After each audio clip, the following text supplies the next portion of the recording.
Hey, it's Conrad Thompson. Thanks for checking out the podcast here on YouTube. Be sure to hit the subscribe button and the notifications bell. You'll get a notice anytime we upload some new content. And when I'm not asking Bruce, hey, how big was Batista's? Well, you know. One of the things I like to do is help people save money. And if you're watching this video right now and you're in a 30-year loan, man, you're overpaying your single biggest bill and you may not even realize it. I want you to do a little experiment for me. Take your calculator out, multiply your monthly house payment by 360 payments. That's how many payments there are in a 30-year loan. That big scary number, that's your total of payments. You're looking at that number? You know you can do better. Keep more of your own money right now and go to savewithconrad.com. Or maybe you've got credit card debt. Man, it's not a matter of if I can save you money with that. Your average interest rate on a credit card is more than 20%. And by the way, all the interest you pay on those credit cards, it's not tax deductible. Whereas the mortgage interest, well, that is tax deductible. So if you owe this debt, it's up to you how to pay it back. Doesn't it make sense to get the cheapest rate possible and the greatest tax deduction possible? Find out how much money you can save right now for free at savewithconrad.com.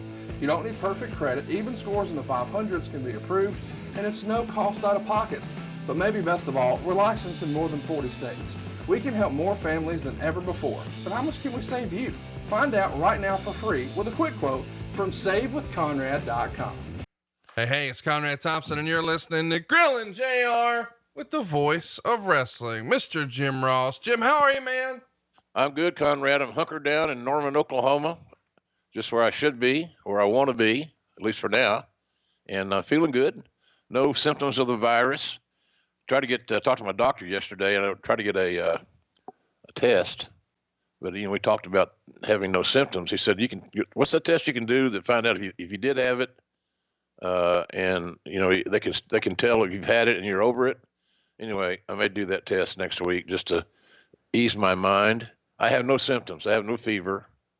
I don't know what all the other symptoms are. Fever is one of them, but I'm good, man. You did get some folks nervous over this past weekend when you said, hey, where's a mobile testing center near Norman? And I'm glad to hear that you're okay. And unfortunately, I wish we could say the same about Howard Finkel and Joe Pedasi, Scott Bowden, who was also a Memphis stalwart. And there's that old cliche that, deaths come in threes, and we certainly got them in wrestling this week, starting with Howard Finkel. Yeah. What a great guy. Really was. Howard was the butt of a lot of jokes. Unfortunately, bullying was not, Howard was not immune to the bullying from some. But for those of us, and I will admit, I had some fun with Howard too. But it was a good natured stuff, like knocking the Mets or how the Jets do yesterday when they lost, by 3 touchdowns and stuff like that, but nothing callous. But Howard was here's the thing, Conrad. I've met so many great people in the wrestling business since I've gotten into it in the 70s. I've never met anybody that loved pro wrestling and studied pro wrestling's history more than Howard. Howard Finkel was the ultimate fan. He had great respect for all companies. Of course, he was very loyal to WWE and to Vince because he was Vince's first employee. How many W's or E's or W's or S, whatever. He was the first employee, as we heard talk about, and he always joked that he got hired on April Fool's Day, April 1st. But Howard was really a decent human being.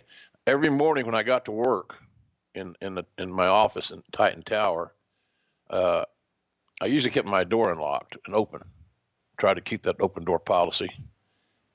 Every morning when I got to work, without fail, I had a copy of the New York Daily News and the New York Post on my desk.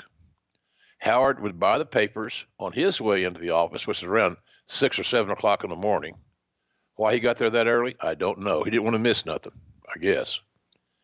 But I could always tell what he had for breakfast because there were remnants, DNA of it, on the newspaper somewhere.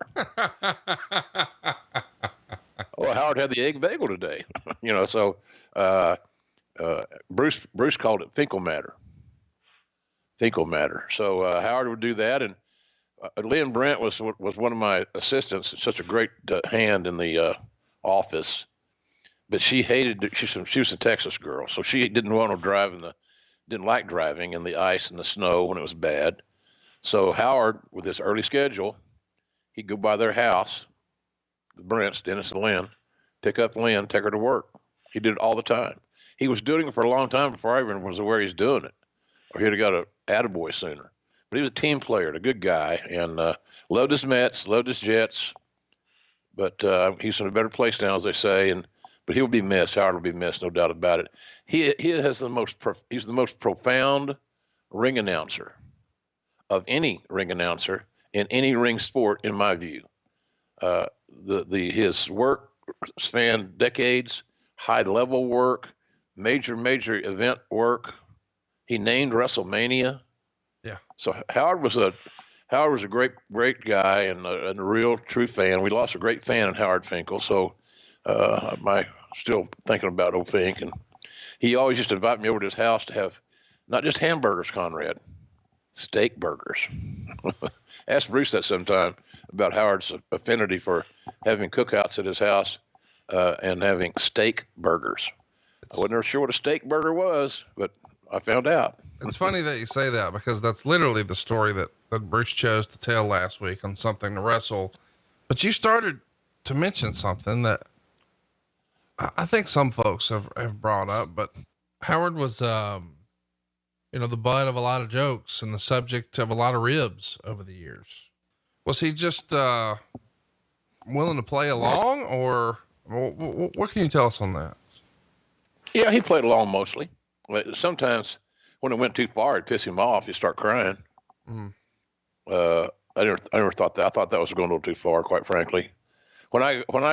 The ribs lessened a little bit when I got in charge of talent relations, because all the agents reported to me, and so sometimes they were a little rough on Howard.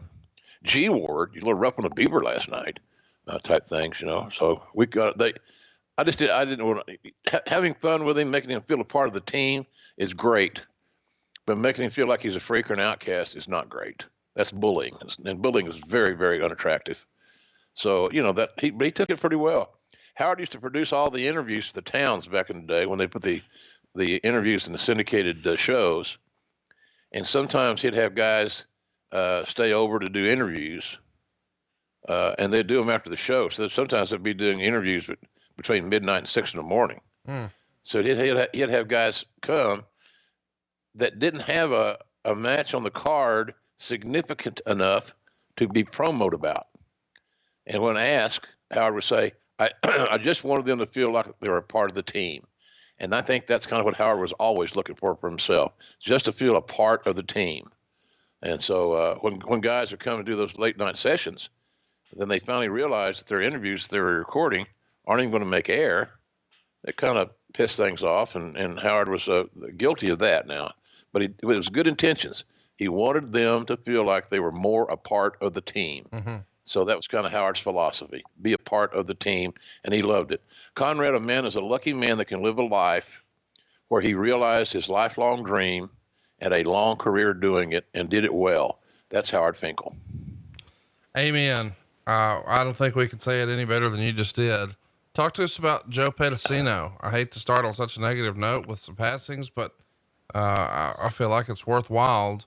Some of our younger fans may not even recognize the name Joe Pedasino. Maybe they were strictly a WWE fan and they weren't familiar with who he was. Yeah, in a different era, different time. It's like the Michael Jordan documentary. I found it a little bit extraordinary that they were saying that a lot of fans today really don't know who Michael Jordan is. And I'm thinking, really? So, of course, I grew up and I was in an era where at his best. I remember him winning the NCAA title in North Carolina with that little jumper off the side, that little wing jumper he made. It's hard to believe that that's how that is, but same deal. Joe Pedasino was another guy that was in a Howard League as far as being a fan of wrestling, big time fan. And Joe started a wrestling block on an independent station in Atlanta. I don't remember if it was, I think it was WATL, maybe. Somebody will correct us, obviously, but local cable station in Atlanta. Joe and Bonnie Blackstone, his wife, I think they're on from like 8 at night till 3 in the morning. Wow. I think their last show started at 2. And I can tell you this, I was a bachelor then, I watched that damn show every week because it was interesting to see talents that were in other territories, right, that might interest WCW. And probably somebody like me or Cornette couldn't watch it. He would if he was living there, but he never lived in Atlanta, I don't believe. So I watched those shows. So it was a wrestling block of different territories, and Joe and Bonnie did wraparounds, and they were it was a little campy, show. But Joe was a great proponent of pro wrestling, a good guy. And then he got out of wrestling, and he got into the radio business in near Atlanta. I think south of Atlanta, I believe. I'm not real sure. He and Bonnie both were working I think Joe was managing the radio station, and Bonnie was there, probably the best salesman they had. So he'd been doing that for the last several years, but he had a stroke. And the results of the stroke over time, he just never could kick out of it. And Joe Joe was a big guy. He was like you and me, could probably stand to lose a couple of pounds. So that didn't help his overall health any when he was trying to rebound from a stroke. And it's just his body was breaking down. And so Bonnie took Joe out of the hospital because the doctor said there's nothing more they can do. She converted a room in their house like a hospital suite, and with the proper oxygen machines, et cetera, whatever's there, whatever goes into a hospital suite, and brought him home, and he didn't know he was that close. Pardon me. And so she brought him home so he could pass away at home. And so I communicated with her the last couple of days. She's handling it pretty well. I found it really not mysterious. That's a bad word. It leads to negative speculation. But Joe died on Easter Sunday. This only came out like a day or two ago, this week. So that was, and maybe she did what she thought was right, and I'm sure it was right. But Joe was a good guy and a good businessman, loved the wrestling business. And sometimes, like me, Conrad, maybe like you at times, maybe there's times where he loved it too much. Mm-hmm. Maybe there's times when Joe spent more time on the fickle wrestling business than he did on anything else. But he enjoyed it, and he is a good dude. So our thoughts were with Bonnie, and I think Joe had a son, ironically named Vince. And so I don't know what his story is on him. He's a very bright kid, good student. But anyway, Joe passes and leaves Bonnie, the widow, and we'll try to keep up with what she's doing. And because Joe just he was a good guy. He was a good guy.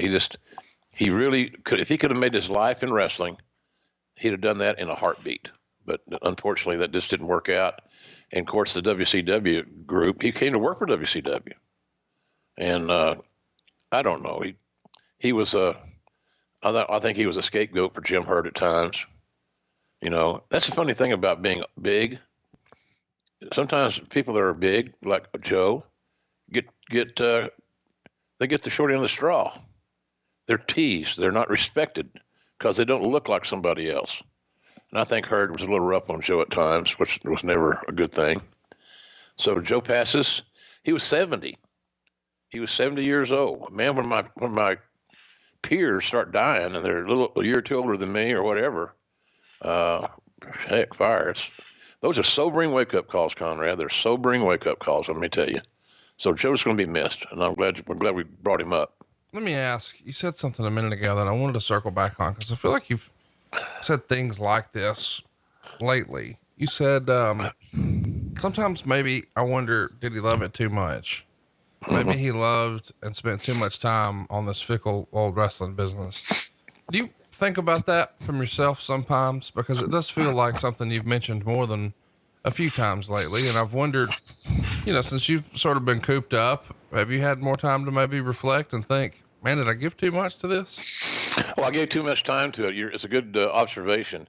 in my new book, Under the Black Hat, and I talk a lot about Jan. Jan got me back on track when I was really veering off course, just trying to, stay ahead of the curve, the pressures of being in that role, the pressures of working for a very strong, dominant alpha male is very challenging.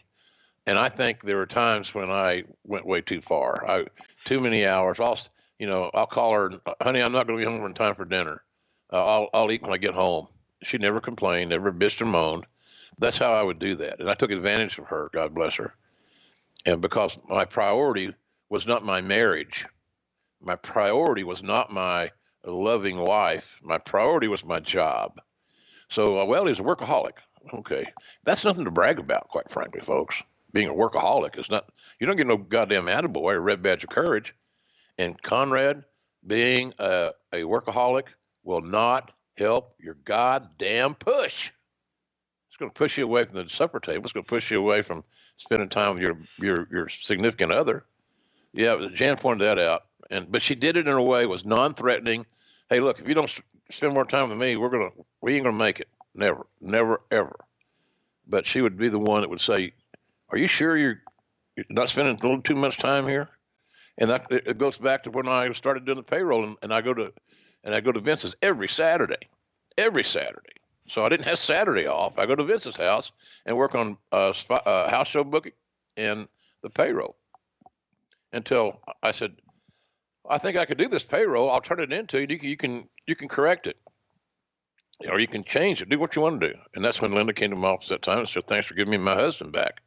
So I was doing better for him than I was for me in that regard. But Jan was the one that opened my eyes to that deal. You got to have balance, honey. You got to have balance. Everything's not a drama. Everything's not a dilemma. And Conrad, we both know wrestling is so dramatic. Whether it should be or shouldn't be, it is. Right. And talents, of course, in recent weeks when you got so many the layoffs in WWE, it's just a negative thing. Pardon me. So it's always dramatic, always drama, and quite frankly, we both have many friends in the wrestling business that absolutely bask in the aura of drama.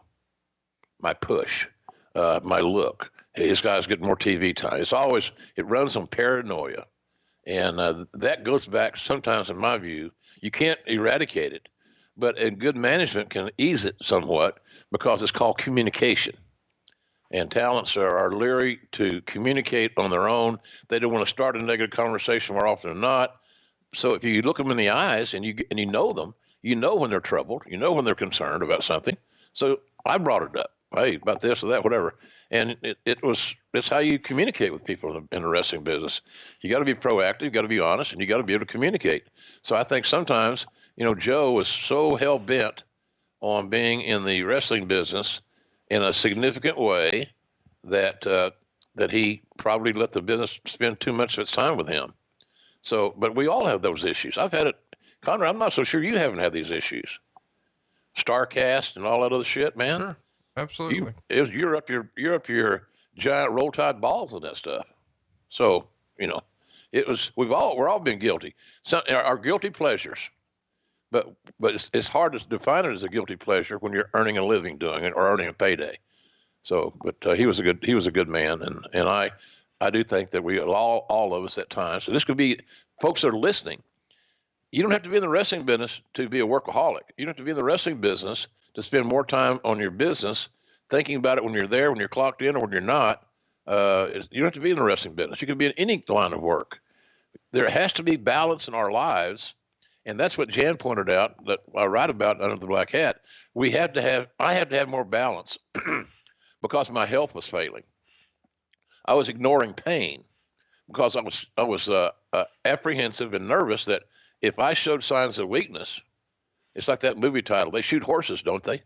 I felt like that horse, that aging horse that had been running a lot of races, but now, for some reason, he's not the horse that he used to be, and that was all on me. So that was a matter of neglect. I neglected my own health, so I didn't miss any work, and sometimes that's pretty stupid. Well, we're going to talk about the ultimate workaholic today, Mr. John Cena. Man, John Cena has been a polarizing figure in the wrestling business for at least 10 years, maybe more. But there's no denying when it comes to the WWE Mount Rushmore, he's on the list, is he not, Jim? Oh hell yes, absolutely.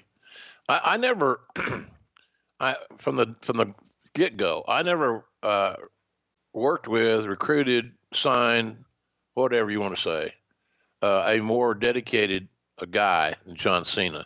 Greatest work ethic of anybody that I know in the wrestling business for sure, and simply meaning that he didn't turn nothing down but the covers. He did appearances. His Make-A-Wish total is astronomical. We'll talk about that. But John Cena was a very, very special guy. And if John Cena is not on the Mount Rushmore of WWE stars, then there don't need to be a Mount Rushmore.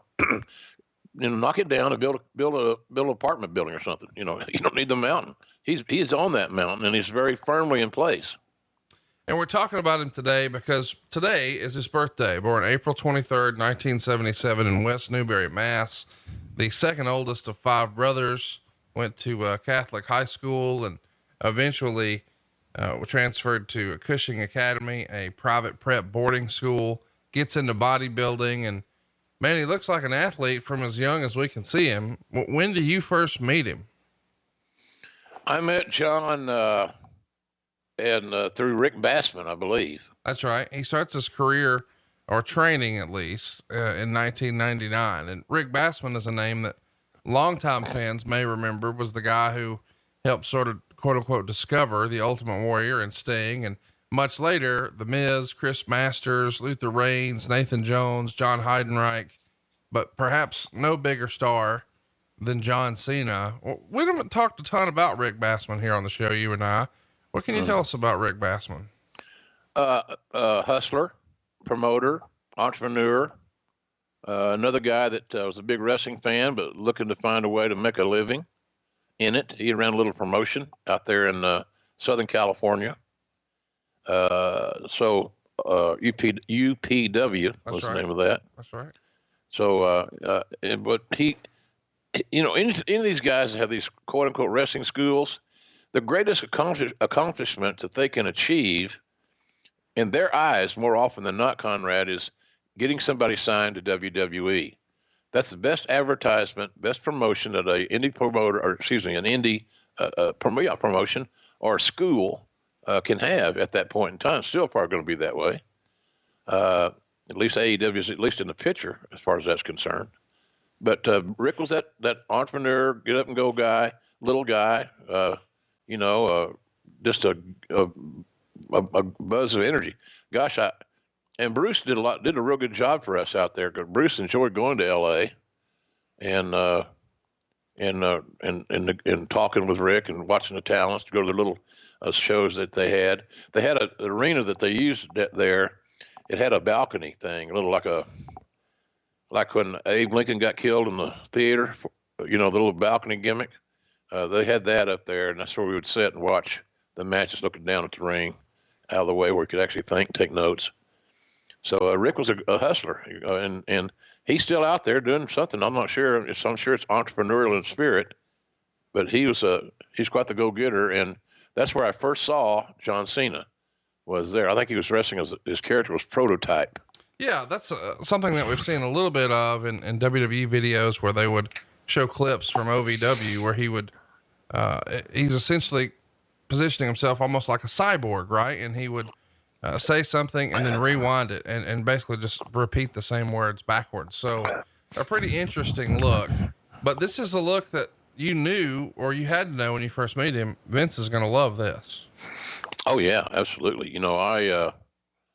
I took a red eye back from LA to New York after going to the show, spending time with John.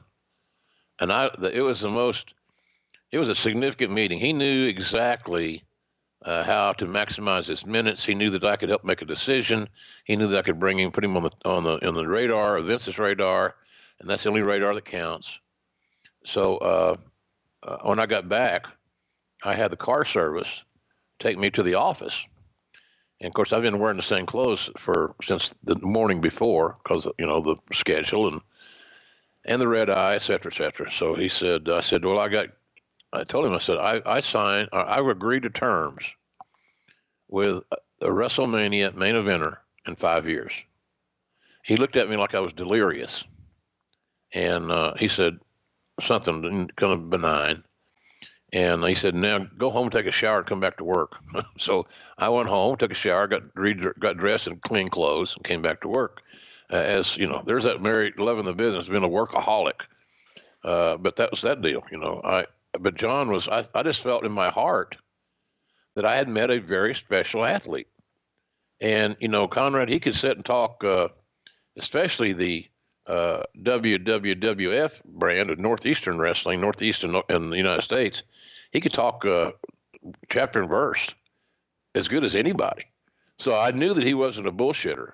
I knew that he wasn't giving me all this data that he memorized before we talked, because we got into conversations, we got into angles, we got into storylines, we got into philosophy. Very, very bright guy and very focused on what he wanted to do. It's almost as if he had this feeling that I can be really great in this business if I can just get a jersey. If I just get on the team, I know I can play. And that was an unsaid thought I think he had. If I could see the thought cloud above his head, that's what he'd be talking about, I think. So I thought I met somebody very special, told Vince as such, and he wasn't as sold on as I was, because he didn't know John Cena. Right. He could have picked him out of a lineup. So, but he got to know him real well over the next 3 years. Yes, he did. It's been written that, and I may have this wrong, but supposedly after you meet John at a UPW show in California, when you return back and meet with Vince, you say something along the lines of, I just signed your main event for WrestleMania in 5 years. Mm-hmm. That's just what I said. Yeah, absolutely. And he thought I was crazy. But the recruiting process my goal never changed.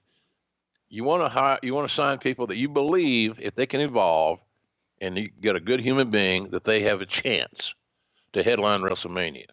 Well, there was no doubt in my mind with this kid's look, his attitude, he was very intelligent.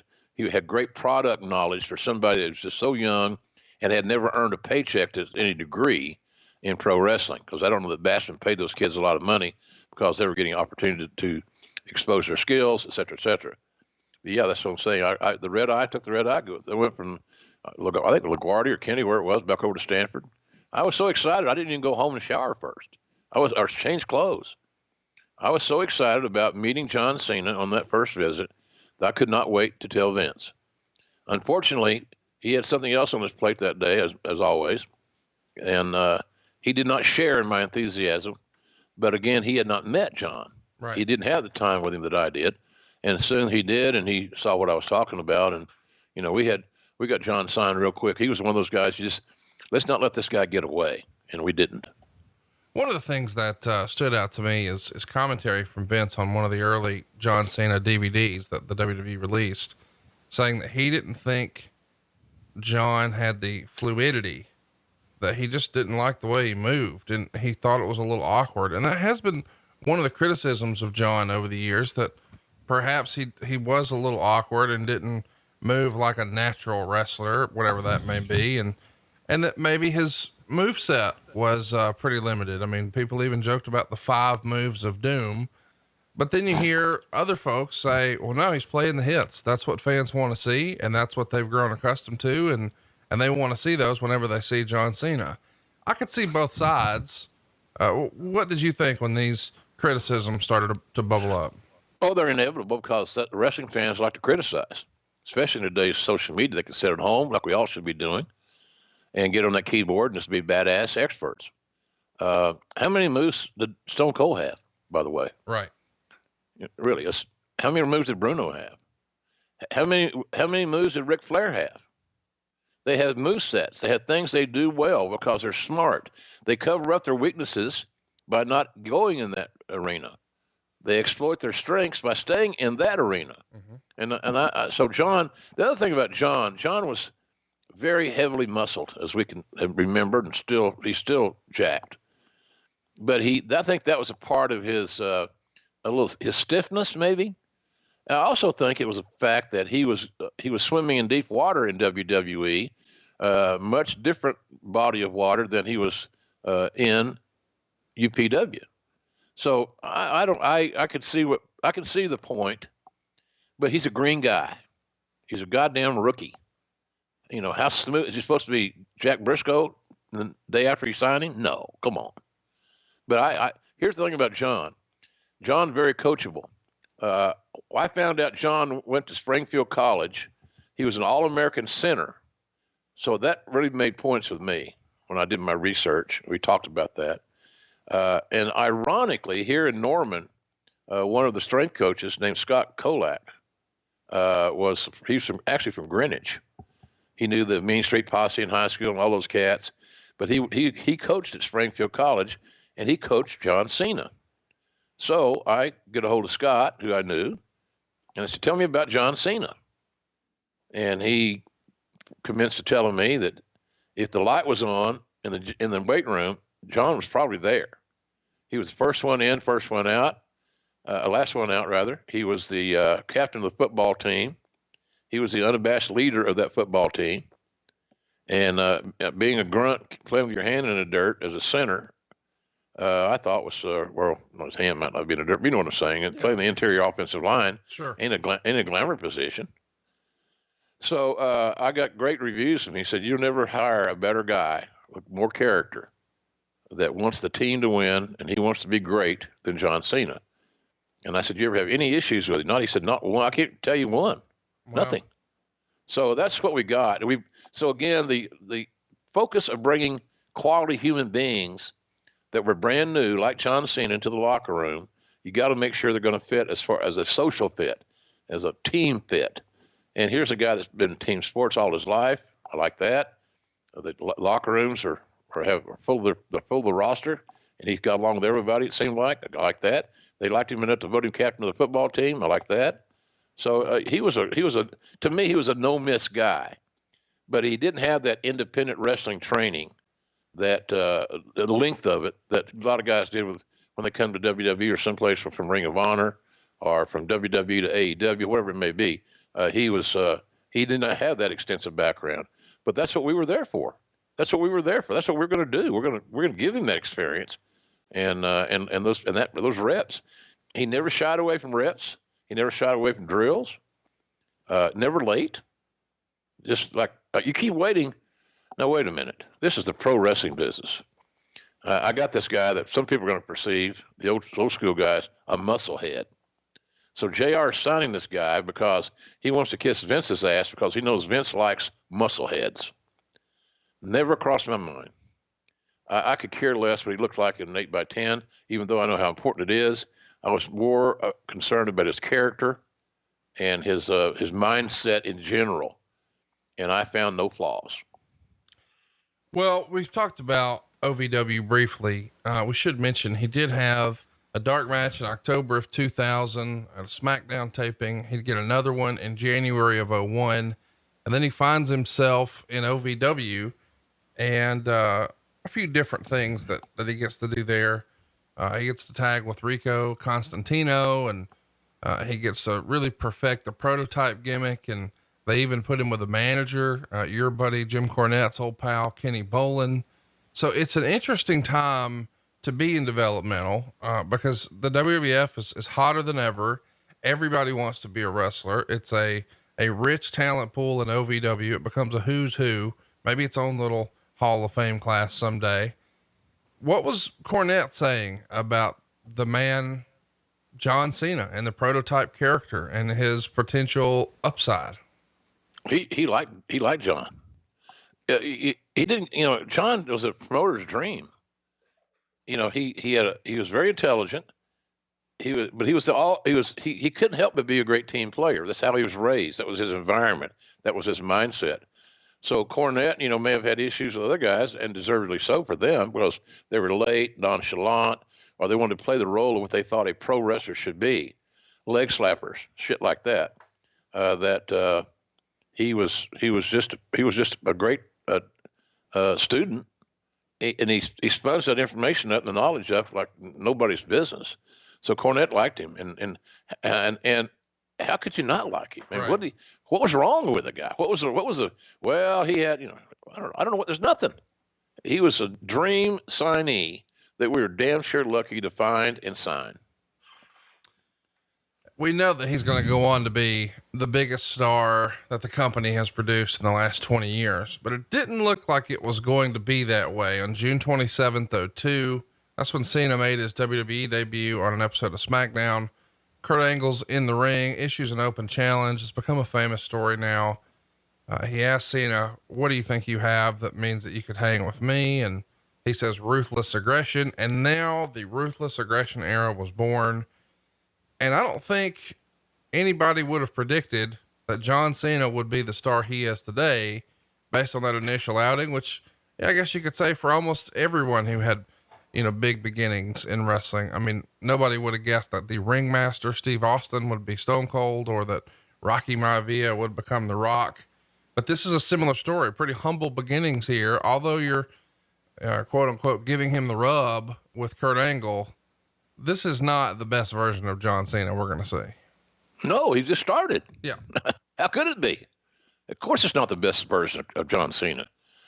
He hadn't had a chance to get the new worn off by any stretch. So, but anybody that was objective could see what we had here. And everybody makes so goddamn much about what wasn't smooth. He didn't do a good arm drag. Well, fuck the arm drags. Okay. Well, how did he respond in the locker room? How was he in practice? Was he a good human being? Did the guys like being around him?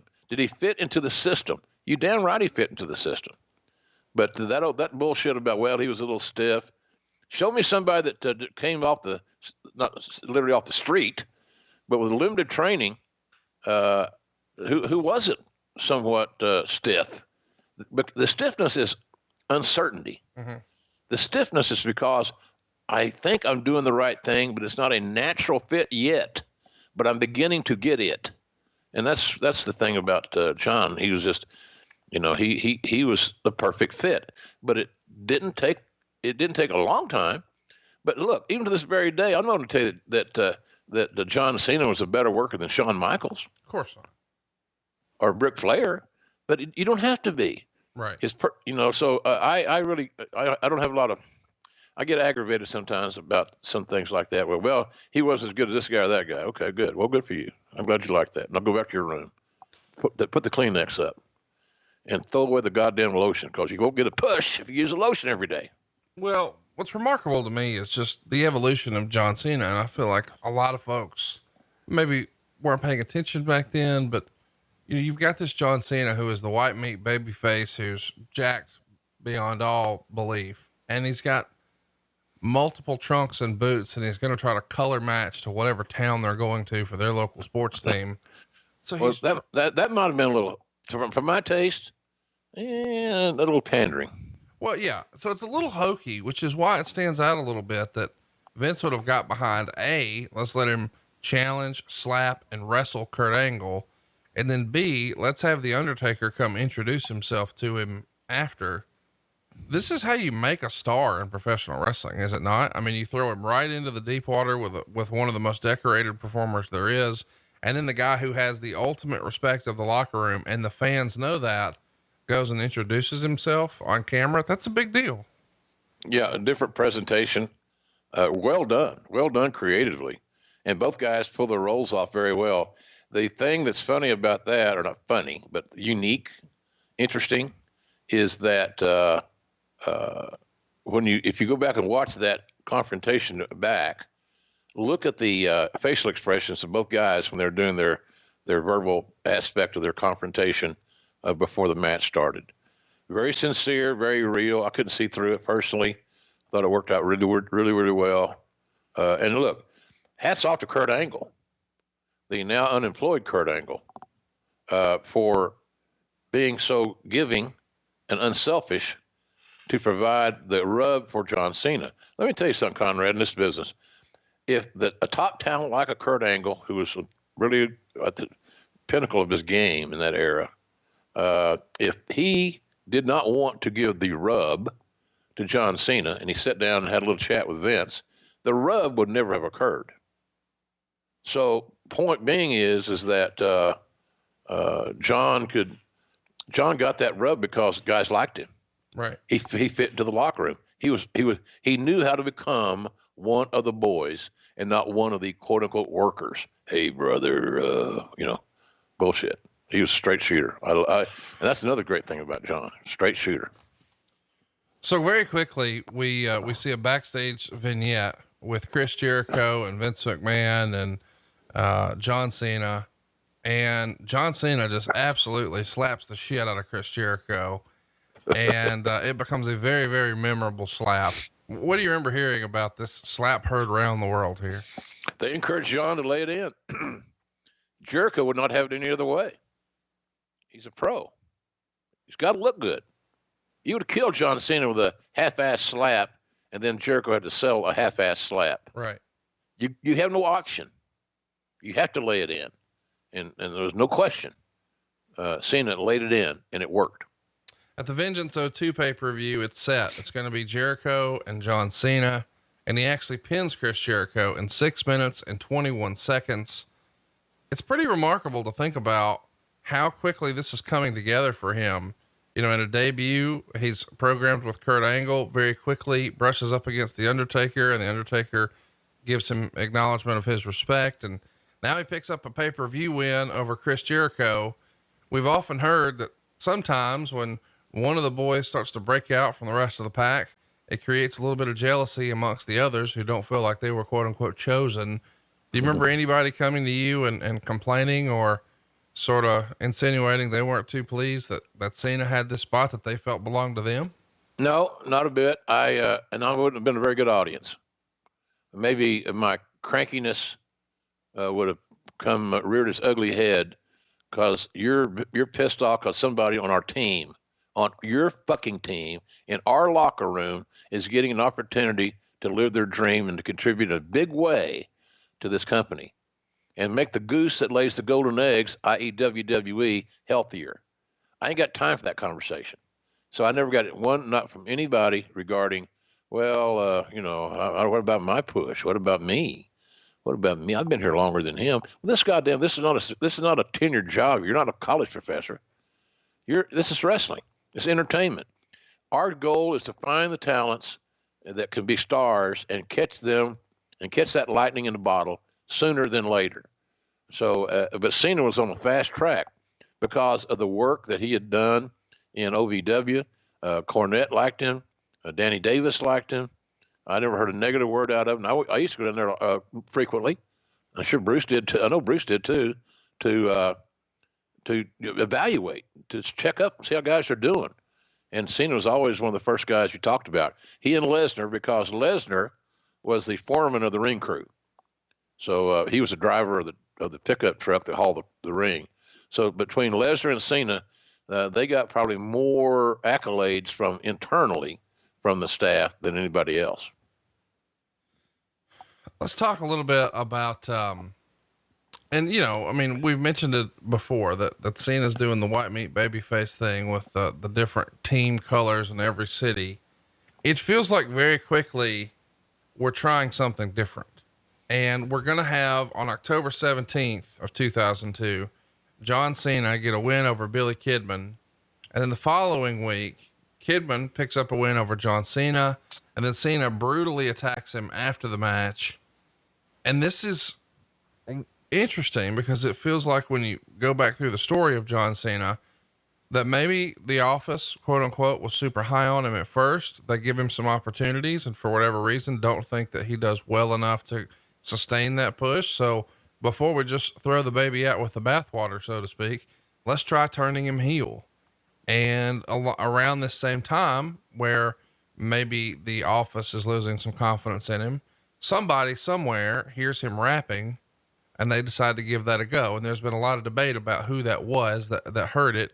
What can you tell us about maybe the office losing confidence in John, pivoting to a heel turn, and then of course the rapping gimmick, what you remember about how that came to be? Well, the office never lost confidence in John, first of all.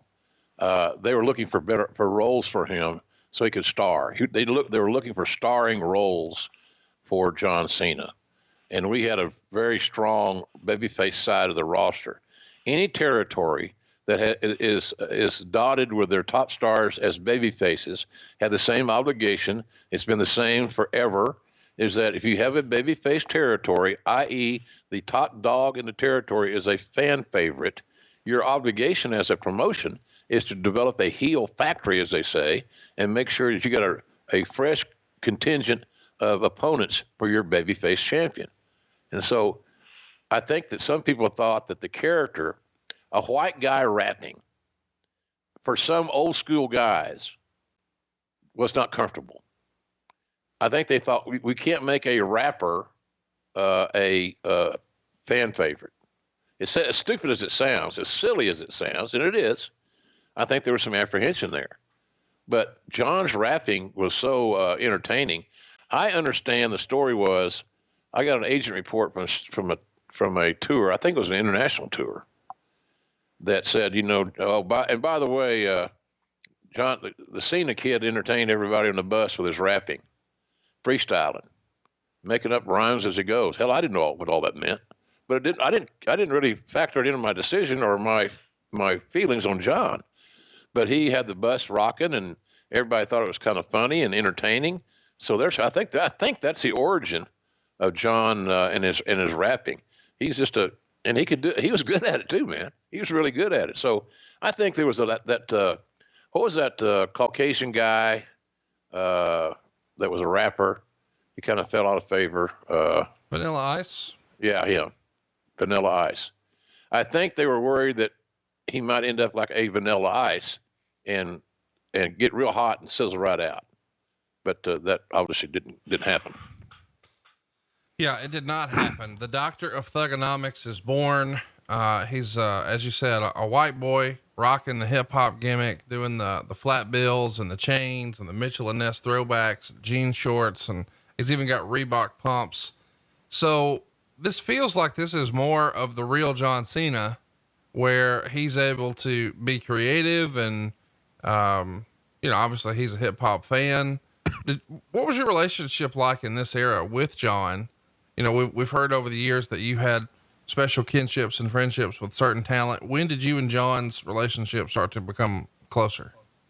Well, from the very beginning, I liked the guy, and I told him, I said, I'm going to do all I can to make your dreams come true, but you got to help me. I'm going to get your ass a jersey, and you're going to play. How well you play ain't up to me. It's not up to creative. It's how well you execute.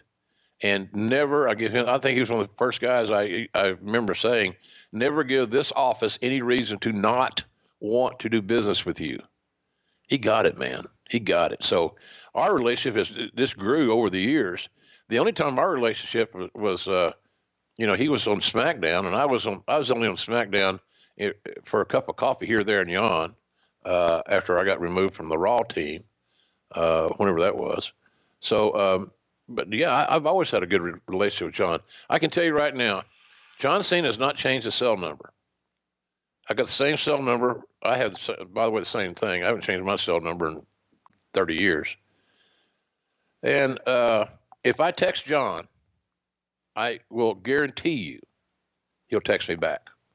I can't say the same thing for every talent that's out there, because when they find out that they don't need you, or they find out that there's nothing you can really do to help them, those brotherly bonds sometimes are broken.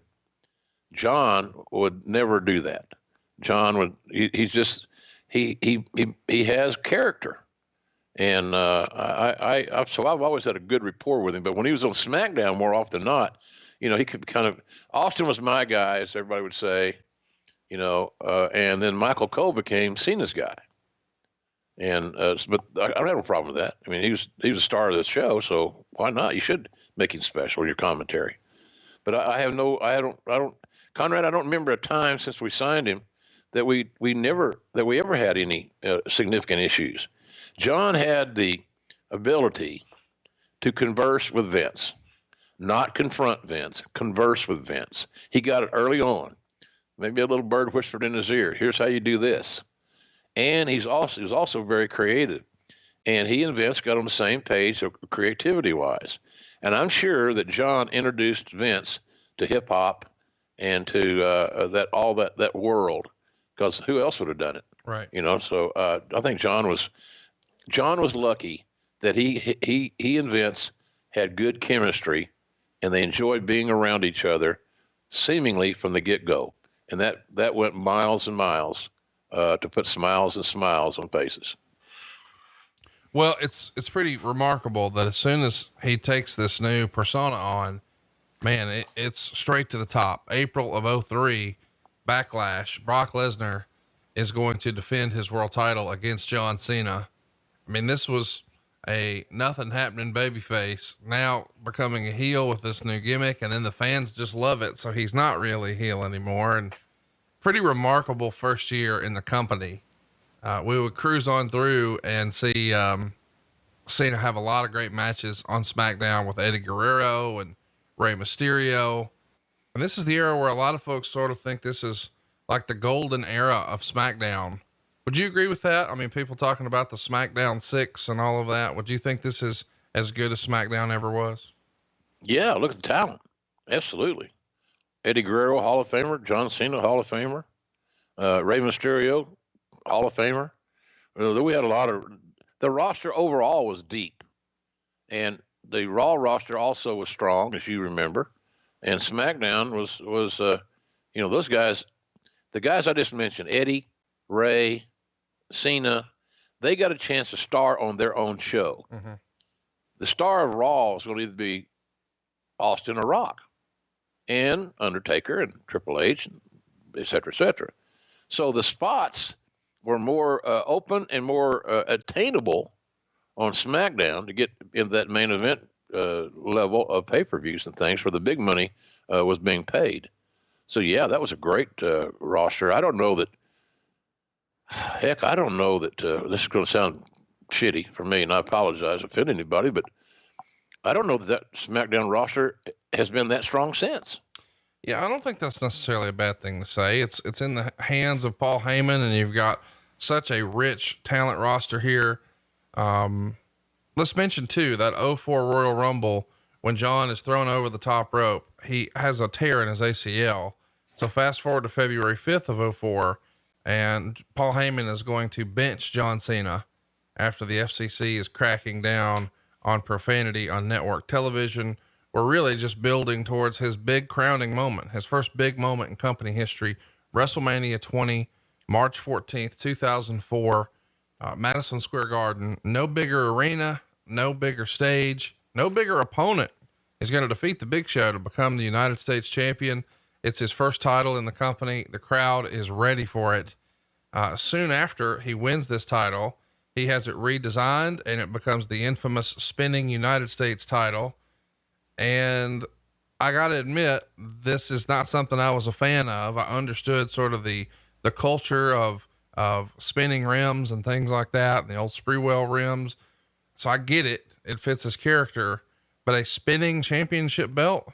What would the Cowboy have thought about that back in the day? We had never seen that belt, by the way. I was one of those guys that didn't like it either. I didn't think it was appropriate, but look, I wasn't a big fan of the smoking skull belt. Right. And not, and what I think of Steve, like a brother, but it was a gimmick to sell more merchandise. That's exactly right. That's all it was. So, and I'm sure that WWE did a real good job of marketing and selling those belts, those replica belts. Now, when somebody does something in the mainstream sports, a Super Bowl win, et cetera, whatever. Remember when they played the Super Bowl? Yeah. They always give a traditional belt away, the newest model, newest design of the championship. They don't do the gimmick belts. They may have back then. Hell, I don't remember. But I wasn't a big fan of it. I thought it was a little bit too gimmicky for me, and I didn't think John needed that. But look, it didn't run anybody off, and I'm sure, again, as I mentioned, they probably sold a ton of those things. And if they sold a bunch of them, and the talent could make more money, then I really can't, stomp and kick too much that it wasn't my cup of tea. Yeah, it's easy to say, oh, I didn't like it. But then when you see the bottom line and you realize how much money you're making from selling the replicas of it, it's like, well, okay, we're doing that now. Yeah, really. It's a big moment, WrestleMania 20, getting a win in Madison Square Garden, winning your first belt and beating the Big Show for it. That's pretty cool, is it not? Yeah, absolutely. Gardens a great place to make a star, and there a lot of stars were made at WrestleMania 20. There was a crowning moment for a lot of people, as you recall. Benoit, Eddie, John, title win. Crowd was just amazing there. Garden crowd is special. It's special. I can't wait for AEW to run the Garden someday. Hope that we can. Hope that we do. But it's the talents that haven't worked in the Garden need to understand and to appreciate and to experience what it's like being there. There's nothing else in the world like it. And I can't give you a reason why. It's the color of the locker rooms, it's the color of the seats, or the blue seats, the red seat, whatever. I don't know what it is. I think it's tradition, and the legacy of the Garden is so extraordinary. I remember back in when Bill Watts would tell me, when he got booked in New York, he's only in business 3 years. And Wild Red Berry suggested to Vince McMahon's dad, Vincent J. McMahon, that he found this kid down in Oklahoma that's a former football player and wrestler at Oklahoma University that's 6'3" and 300 pounds. And so he got this tryout. So Bill said the deal was, the tryout, he got booked. And he got booked as a heel, and he and Bruno hit it off really well, and they worked out together. Heavy lifting with free weights. And so Bruno and Cowboy developed a relationship. This is going to come right back to the Garden. So the goal is, if you got over and Bruno liked your work and you could go out and have a solid match, you have to be spectacular. You do Hurricane Ranas or jump on the outside so somebody's waiting to catch you. You got to slap your leg louder in the Garden or someplace else. You got one shot in the Garden with Bruno. Well, Cowboy got 3.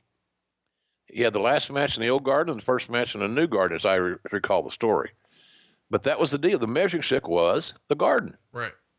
So the Garden's always been spectacular and special. So John had a real cool moment that night in the Garden. He wasn't alone, but that was probably one of the most emotionally charged, positive feeling pay-per-views that I recall working on because of the accomplishments and certain guys finally getting to the top of the proverbial mountain. Well, it is a pretty cool deal to see, how John Cena had his first big moment in professional wrestling against Kurt Angle. And then really probably his second biggest moment as a title win at WrestleMania 20 against the Big Show. A few months after that is when we would have our 2-year anniversary of John on the main roster. It's pretty remarkable to think about, he's just 2 years in here. He's going to wind up having the title stripped by the SmackDown GM Kurt Angle on the July 8th SmackDown after knocking him over, which was, I guess, technically hitting an official. Booker T would wind up winning the title in an 8-man elimination match and then begin a best of 5 match series with John Cena, ultimately with Cena regaining the title at No Mercy. Who was such a fan of these best ofs? It feels like Booker T had a lot of these over the years, but a best of series, sort of like we would see in an NBA playoff or maybe a professional baseball where they're going to do a best of 7. What'd you make of these best of 5, best of 7s? Who was such a fan of these? Well, obviously the old man was, or we wouldn't have done it. But yeah, I think a lot of us were. It was real. It was an accepted practice, as you just mentioned, whether it be the NBA, MLB, the World Series, 7-game series, et cetera, et cetera. And it was also lined up to have perfect episodic programming. Best of 7, best of 5. So whoever wins 3 out of 5 wins. So you're guaranteed with 3 matches here. And it's easy to program when you know exactly where you're going. You got to do great booking. You have to have your destination in mind.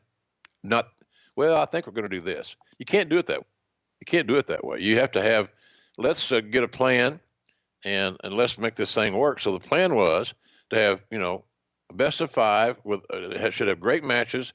Booker T was a hell of a worker, great champion, and he was established and locked in. And John having a chance to work with a talented like Booker T was good for John. Again, the building process. The thing about the John Cena build was, even though it came, it really started popping after a couple of years in the business. There was a plan in place.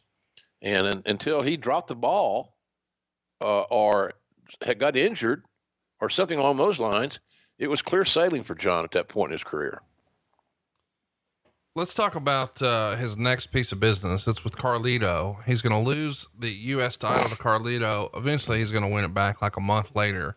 But the time in between here, we learned that after Carlito wins the U.S. title, it's reported, this is a real storyline on WWE TV, that John Cena was stabbed in a nightclub. Mm-hmm. Sucked. I mean, really, the absurdity. And there's where, if you don't know how to book a wrestling match, or you don't know how to create for a wrestling program, you come up with gimmicks because that's what you know best. Right. Stabbing. Bullshit. It was weak, really weak in my estimation. And that things are going so well, then we gimmick it up with a ridiculously unbelievable storyline. I guess he was in the nightclub rapping. Jesus, come on. So anyway, obviously I'm not a fan of that, but I didn't think it did John any favors whatsoever. Then we see Cena make it to the last two at Royal Rumble 05, where we did a whole episode on recently, available in the archives. But the win from Batista is really overshadowed by Vince McMahon running down and tearing both of his quads. Mm-hmm. But the following month, John Cena is back in the title picture. He beats Kurt Angle at No Mercy to earn a shot at the WWE title at WrestleMania 21. This is an interesting time in the company, at least from my perspective, looking back now, because it feels like in 01, we've dominated all the competition and we've got to figure out how to sort of keep this thing going. So we're going to try something new. We're going to have Stone Cold turn heel, and then we're going to do the invasion thing. And then in 02, we try again to sort of reinvent ourselves. And we really have a big push for Brock Lesnar, and we're trying things in 03, and we start to see maybe The Rock look at other things, and now Austin's going to ride off into the sunset. So we're looking for our next big thing. So in 04, we pivot to, well, let's do Eddie Guerrero and Chris Benoit. But by 05, it feels like, nope, we're going back to size and we want some new guys. It's the John Cena Batista era, and WrestleMania 21 sort of became the anointing show for both of those guys. Did Vince feel like Batista and Cena are my new Austin Rock moving forward? These have got to be the two top guys. And what did you think of that decision? I think he probably did. I mean, it's pretty obvious by the booking. Vince had issues with the size of Eddie and Chris from day one, but they got over, and the fans loved them. They bought tickets to see them. They were buying their merchandise. Every measurable that you need was there, in my view. But yeah, you can't look. Sometimes it takes a while for old dogs to learn new tricks. And if Vince could go back to his basic cookie cutter formula of size, where size matters in the pro wrestling business, then all of a sudden that kind of eliminates the guys that are 5'9" and 5'10", and that's kind of where we were. The plan for when Carlito beat Cena, the plan was already in place or being pursued that Cena would be the champion at WrestleMania. So that's why he passed the belt to Carlito. Didn't slow his build. In today's world, on Twitter, people would say, "Oh, they killed him. It's killed his career." He got beat by Carlito. What the hell? He'll never get over now.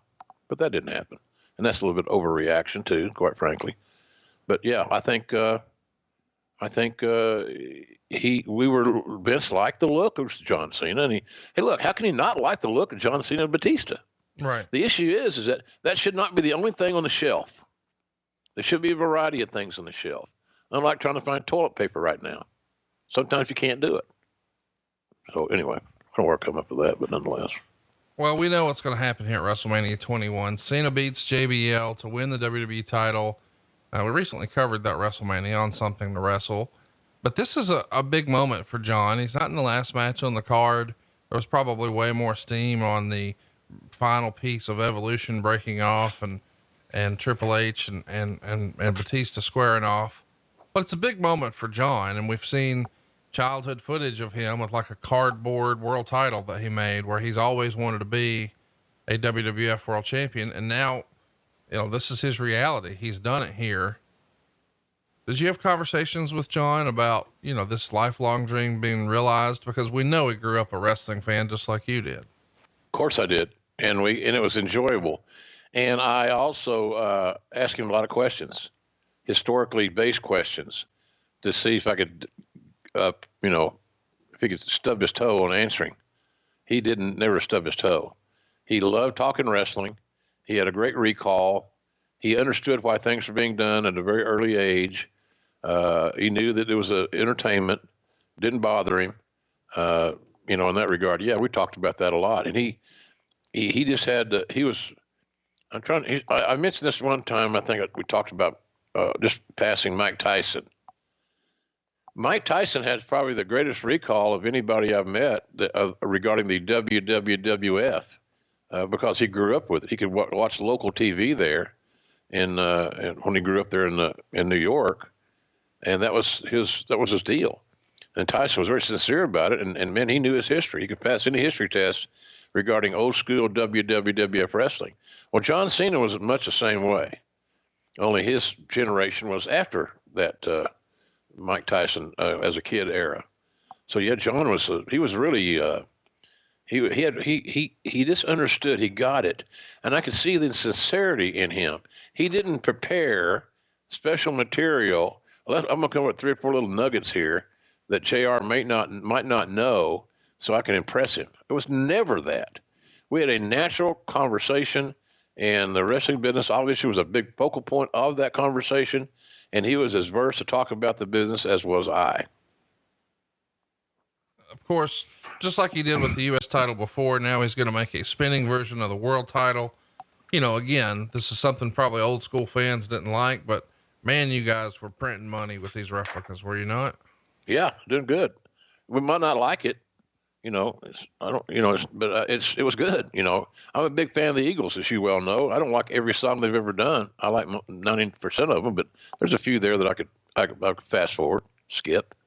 So there's always something in that regard. But John, again, I wasn't a big fan of it as a U.S. champion. I wasn't a big fan of it as a WWE champion. However, it was to a younger demographic. It was glitzy, had a lot of sizzle, and it also created another product that could be sold for big money, several $100s, those damn belts, I believe, and the actual replicas.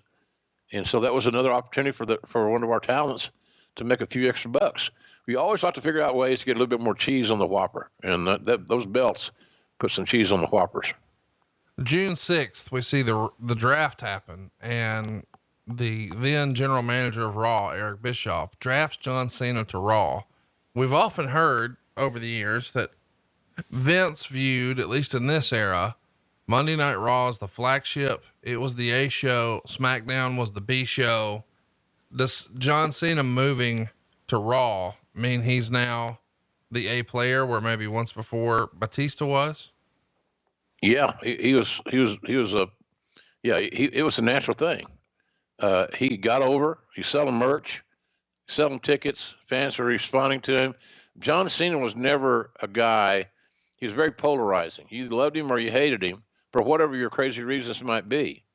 But absolutely, Raw at that time, it was considered the flagship, the mothership, as the Dream would say.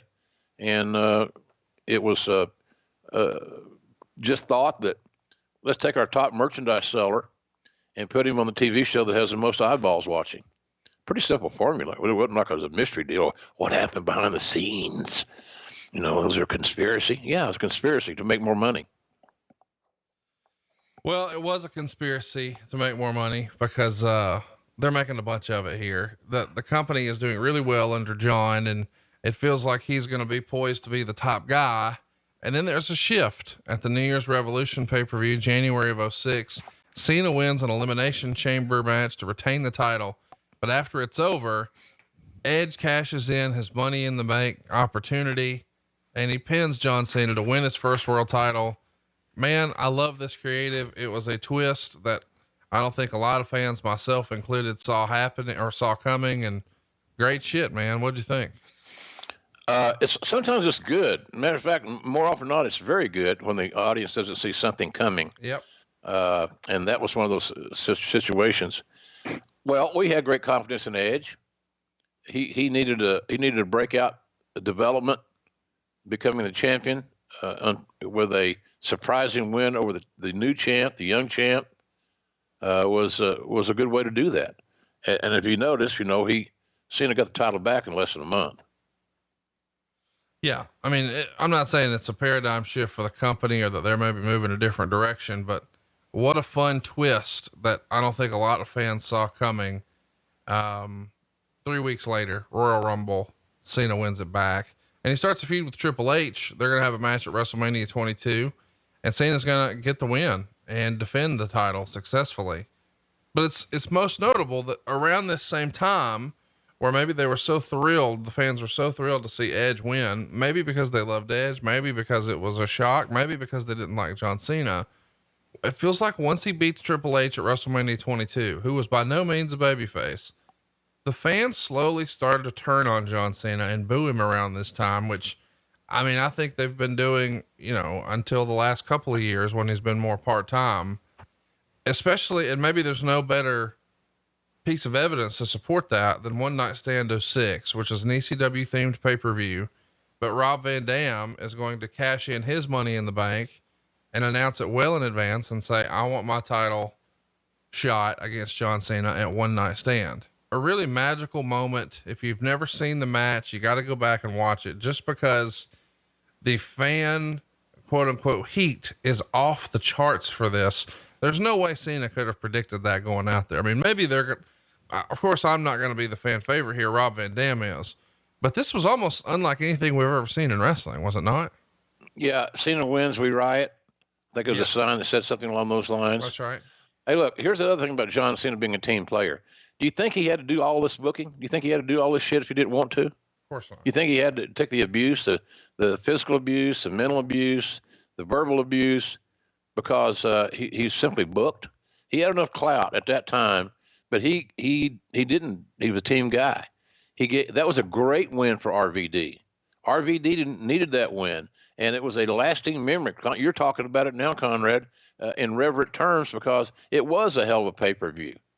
So that was a monumental moment. So far in the last couple of 3 minutes, we know that John Cena has he put a rub to Carlito, who lost. He got the U.S. title from Carlito. He put the WWE title on Edge. I gave Edge a rub, and now he's going to do the same thing for RVD. Team guy, team player, and I think the booing was simply. It may have been and I don't know, this is very arguable. It could have had something to do with the fact that John was overexposed. Fans thought he was being forced down their throats. And it was just an uncomfortable fit at times, because there was really no other reason to not like John other than, well, he's polarizing. And then it became like a trend. First, when people first heard it on television, that's so strange. Then you go to another market for Monday Night Raw, they're booing again. I think it was monkey see, monkey do, a lot of that stuff, because I can't understand why people would have this hatred, if that's a good word to utilize, on John Cena. Just didn't make any sense. So I think it was just a kind of a cult thing. But hell, who knows, Conrad? I never did quite understand that. But the only thing I can think of is that folks wanted something different. They wanted a character change, I guess. I don't know. And they may have thought I've seen too much of John Cena on my television. Pretty remarkable story. Go back and watch that One Night Stand 06 match. Really, really special. A few months later, Cena would regain the title by beating Edge in a TLC match. And that happened in Toronto, which is, I guess, Edge's, quote unquote hometown. Mm-hmm. And not too long after that, Cena winds up becoming involved in an angle with Kevin Federline of Britney Spears fame. This feels like a fever dream. I know he was a TMZ superstar. Is that the idea? Let's get a little, Main Street publicity, some mainstream rub. But Kevin Federline, what do you think of this? I didn't like it. And I'll tell you why I didn't like it selfishly. I had never asked in 26 years for a day off in WWE, but one time. It was that was the night we had Federline and Cena. It was in Miami. They had their match. It was on New Year's night, I think. That's right. And it was the night that Oklahoma played Boise State in the Fiesta Bowl. Normally, I would have been on the sideline cheering my Sooners on and supporting my buddy Bob Stoops, who I assume is still waiting to get paid from the XFL. Don't hold your breath, Bobby. But I asked for that time off, that day off, and Vince was emphatic. No, you can't be off. Why? Well, we're doing counter programming, JR. Don't you understand? We're counter programming the football. We're going to have, it's going to be more sizzle and Hollywood. And Kevin Federline's claim to fame was that he was sleeping with Britney Spears, his wife. They had children. So I said, okay, I didn't ever agree with it. Pissed me off, as usual. And I didn't react well to it. But anyway, we called the match, did the thing, and we had to really stretch our creativity on making it match halfway decent. But John Cena goes on live, no net, no pre-tape, no editing, no shit, with this guy who had no athletic skills, no pro wrestling training, and doing it in a main event role on live television. Team player, John Cena. And of course, I go back to the, I remember riding with Lawler. He took me back to Lawler was going back to his condo in Fort Myers. So he gave me a ride to my hotel in Miami. I run up to my room, and the game is in the fourth quarter. And for those of you sports fans, may remember that Oklahoma got beat. I think we got beat. Did we get beat in overtime? But it was a big upset. And I hit that damn mini bar. I was drinking shit that I didn't know how to say. My mini bar tab was significant because I was, you feel sorry for yourself, should be at the game. And if I was held back to do a big match that was like, Cena versus somebody strong, I would have looked at it differently. But it was a gimmick. But Vince was really believed that we'd get a number. I don't know what the number was that night. I don't recall. But nonetheless, I remember those. You remember little things. And I realized too that night in these minis at the bar, that I didn't like scotch. I tried to like it, but it didn't like me. Or something my granny would say, "Oh, I like cabbage, but it don't like me." Oh my gosh. And then granny would get the walking farts, and that's what you'd have. So I didn't get the walking farts, but that might be a T-shirt. But I did suffer through a heartbreaking loss. So at the end of the day, I guess I did okay because I didn't have to suffer through that damn loss standing on the sideline. But the Federline deal was well thought out, well planned. It was simply to get no different than Gronk being at WrestleMania. Has Gronk been a big part of the programming since that? Nope. No. Oh, how do you think? Everybody jumped to the conclusion that, JR, how do you think Gronk's going to be as a everyday wrestler? I said, are you kidding? He's never going to be an everyday wrestler. Is he going to commit to being a great in drills and practice and the hard work like he did in football? Unlikely. So that was the deal. We never heard from Federline again, I don't think. Let's talk about Umaga. New Year's resolution, January 2007. Cena beats Umaga to not only retain his title, but also end Umaga's undefeated streak. We haven't spent a ton of time talking about Umaga. Do you have any interesting or funny stories about Umaga? As good an athletic big man as we ever had. I can only imagine how great a nose tackle he would have been for somebody's defense in the NFL. A little over 6 feet tall, 6'2" or 3, maybe 6'2", let's say, but 300, more importantly, athletic as hell. Great agility, great balance. He had a great first step. He could feed a comeback at 300 pounds as well as anybody. Eddie was a real good dude, man. And I thought the world of him. But, old habits, as we said earlier, old habits die hard sometimes. And Eddie got trapped in the with the substance abuse, and it ended up killing him. And it's a shame because he went way too early, and he had a young family. And so, nonetheless, I always liked Umaga.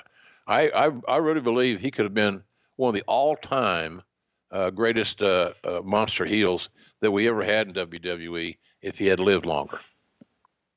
Amen to that. Cena beats him again at the Royal Rumble, and then the next night on Raw, we see him being John Cena, pal, team up with Shawn Michaels to beat Rated RKO to win the tag titles. Now Cena is a double champion, which is pretty rare to be the world champ and a tag champ at the same time. Triple H again tears his quad, and the rumor and innuendo is that it was going to be him and Cena at WrestleMania for the title. Do you think that was going to be a rematch that ultimately we didn't see? I would have preferred to see something new, but it would not have been a bad match. But I would prefer to see something new, quite frankly. I think I think WrestleManias are built for debuts or blow-offs. Mm-hmm. And so I don't know where that stood in that deal. It was a debut because it's a return. I'm not big on the returns to WrestleMania without some space and without a massively good storyline building the return match up.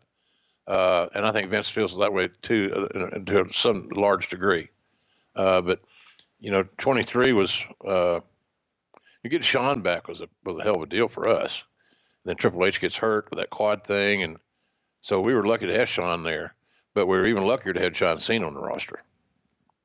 It is pretty fun to think, that we may have got a rematch there, but I got to tell you, I enjoyed John Cena and Shawn Michaels at WrestleMania 23. We know Cena wins by making Shawn tap. Pretty impressive, this WrestleMania streak he's got going for himself here at this point, is it not? Yeah, 23 was a special night. That's in Detroit, right, Conrad? Yeah. And so what we've got so far, 20 US title win over Big Show, 21 world title win over JBL, 22 he beats Triple H, 23 he beats Shawn Michaels. Man, set him up, and John Cena's going to knock him down.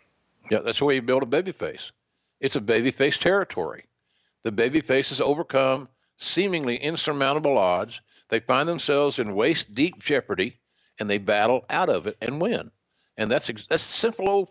That's Bruno. That's Backlund. That's any great babyface. That's how you build them. Go back and look at some of the great booking with Eddie Graham down in Florida. How he built Dusty Rhodes and Cowboy Bill Watts was there doing the booking, but they both collaborated, and they made Dusty this unlikely champion with a bad body and amazing charisma and unmistakable charisma. And so that's how that worked in territories. If you had a babyface territory, some territories like to have a heel champion. So guess what they do? Then you get to have viable baby faces to challenge that big, powerful heel who's carrying the championship. But those things don't happen a lot as far as heel territories. There have been some, obviously, but most territories are babyface oriented. So therefore, the value of getting heels and getting them over is imperative. Well, let's talk about what's happening the next night on Raw. The guys are a part of a tag team battle royal. Of course, we're talking about the tag champs, Shawn Michaels and John Cena. Michaels turns on Cena, throws him over the top rope, costs him the titles. And then now we can focus on, the bigger task at hand. I can't believe this is real, but John Cena is going to start a feud with the great Khali. Yeah. This feels like old school. What would we do for Hogan? I mean, you've got to look for the heel factory, and there's no one bigger than the great Khali, but what a task this must have been for our man, John. Yeah. Everything you want in a great heel, you did not find in the great Khali. He was not athletic. He was a little bit awkward, almost. And a guy's that big, if they're a little bit clumsy, can be very dangerous. Right. It would not have been a match that I would ever have booked other than maybe a one-off at the most. I would probably try to stay clear of that booking, be honest with you. And we didn't, obviously we had it, but nonetheless, I thought that it was not a good pairing. I don't see how it did John any favors because the deal is, Conrad, Khali was not over. He was a large human being with limited skills who wasn't over. So what is the reason that we're going to do this? Because I can tell you the answer. He's a large human being. Right. And he passed the visual test. And I don't think we did John any favors, as I said, booking him with Khali. But look, he worked through it, made the best out of it, best he could. He didn't bitch and moan. That's the thing about John, man. He never complained publicly that I ever heard about a booking, and he could have many times. Thankfully, after he gets finished with Khali on pay-per-view, he starts working a feud with Randy Orton, and they wrestle at SummerSlam. Cena retains, but not too terribly long after this, Orton gets Cena's father involved, who is at ringside, pulls him over the guardrail, punts him in the head. I mean, I like when we sort of add a little bit of realism and we see the use of a family member or something like that. What'd you think? It was different. Didn't know how Mr. Cena could execute John Cena Sr. He did a good job. And he was having a blast doing it. He was quite the character, to be honest with you. And I think he loved to be a performer in the wrestling business almost as much, if not more, than his son. But, it's for a short-term thing to give the more heat to the villain who's coming after your hero. Logically, it made sense. What'd you think of, over the years, it feels like we saw every variation of John Cena, Randy Orton, whereas once upon a time, it felt like it was going to be Batista and John Cena. The legacy feud winds up being, Orton and Cena. What was it about those two guys that Vince loved so much that we saw it over and over and over? They both look like, Vince McMahon guys. Randy 6'4", a great, lean, muscular body. John being John. But the key thing is that since OVW in Louisville, those two guys have always had great chemistry. In other words, they say, well, styles make fights. Well, styles also make wrestling matches. And their styles complemented each other very well. And they like working together. That means something. It's just, there's got to be some intangibles there to make matches great. You think Flair and Steamboat had great matches because of any other reason that they enjoyed working with each other? They genuinely liked each other. They loved working together. It was I used to tell them both to their face, sometimes you guys are too goddamn smooth. Right. You're too flawless.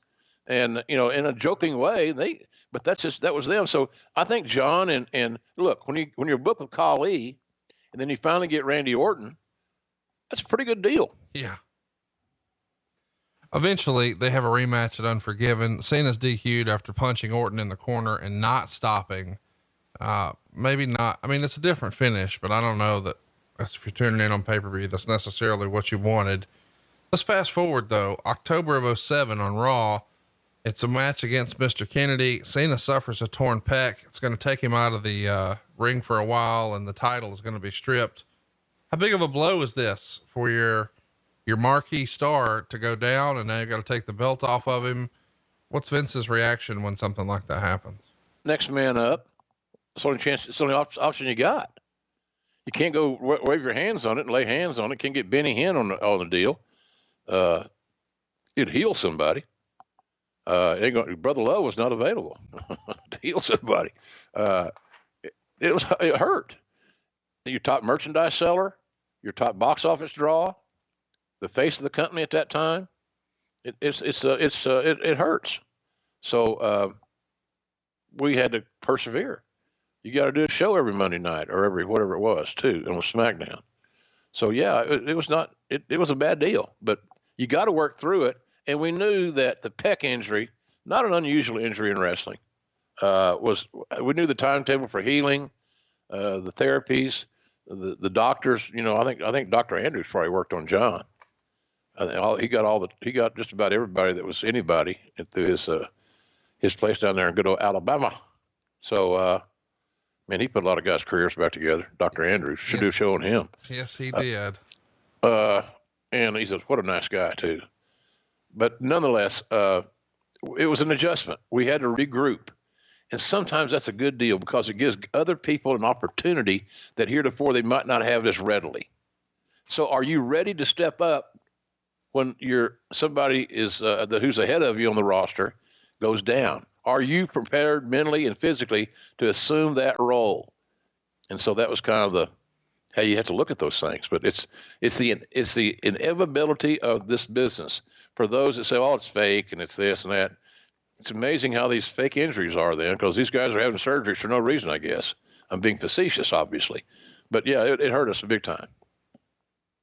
Let's keep it moving. We should mention before we move on, though, if you want to hear more about Mr. Kennedy, we just did a show on him earlier this year, available in the archives. It got good feedback too, didn't it? It did, including from the talent themselves. So it's a bit of a sleeper episode, but a very interesting tale. Go out of your way to check it out. Here's something that nobody saw coming: a surprise return for John Cena at the 2008 Royal Rumble. Not only is it a surprise return, but he wins the match. He gets a title shot at WrestleMania way far ahead of schedule. John Cena was like a madman to get back in the ring here, was he not? Oh yeah, he was. What I remember about that night was when he was at the Royal Rumble, when he was introduced, the ovation was deafening. There was no booing. There was no, gimmicky booing type thing. I'm just booing so I can get noticed or I can get attention as a fan. The ovation was deafening. It was real. It was organic. It was natural. So it answered all the questions. People were not tired of seeing John Cena. That's why I think the booing, and I still believe the booing when he gets booed, is what they think they are expected to do. They think they're expected because they get noticed, or they get recognized for their angst, and the polarization of John Cena continues type thing.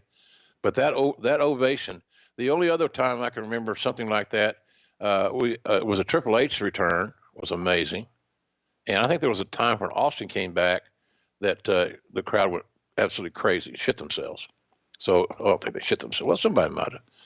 I might have had a little zart or fart. What do you call those things? What's Shart. a wet fart called? Shart. Shart. Yeah, I might have sharted myself. You never know. But nonetheless, it was very impressive, and we were so glad to see him back, as were the fans, obviously.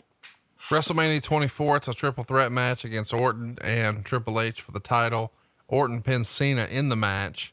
Let's fast forward to the August 4th Raw. He teams up with Batista to beat Cody Rhodes and Ted DiBiase to win the tag titles and just lose them back the next week. Pretty fun to look back on moments like this, where once upon a time it feels like it was going to be him and Batista. Now they're tag champs and they pick up a win over Cody Rhodes and Ted DiBiase.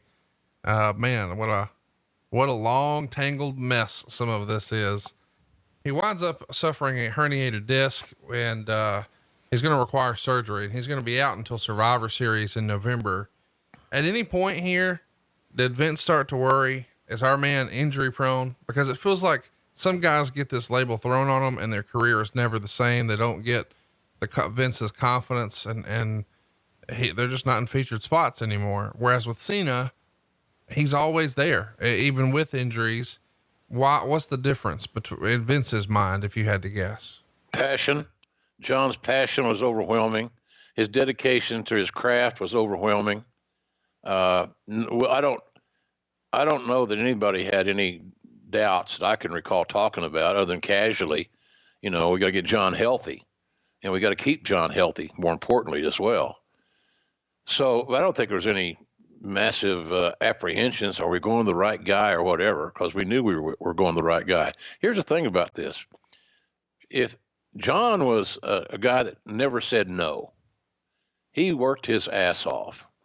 He would work 7 days a week or 10 days a week if there were 10 days in the week. He loved what he did. Hence, I mentioned earlier about his record for Make-A-Wish, granting wishes to terminally ill children. Nobody's even close. And he just was, that was the kind of guy that he was. He just never turned anything down. Phoners on the radio or whatever, man. He did everything he was asked to do. And because he was such a big star, and the people that didn't doing the asking in PR, wherever it may be, community relations, whatever unit of the company it was, knew John liked to do these, and he would not say no.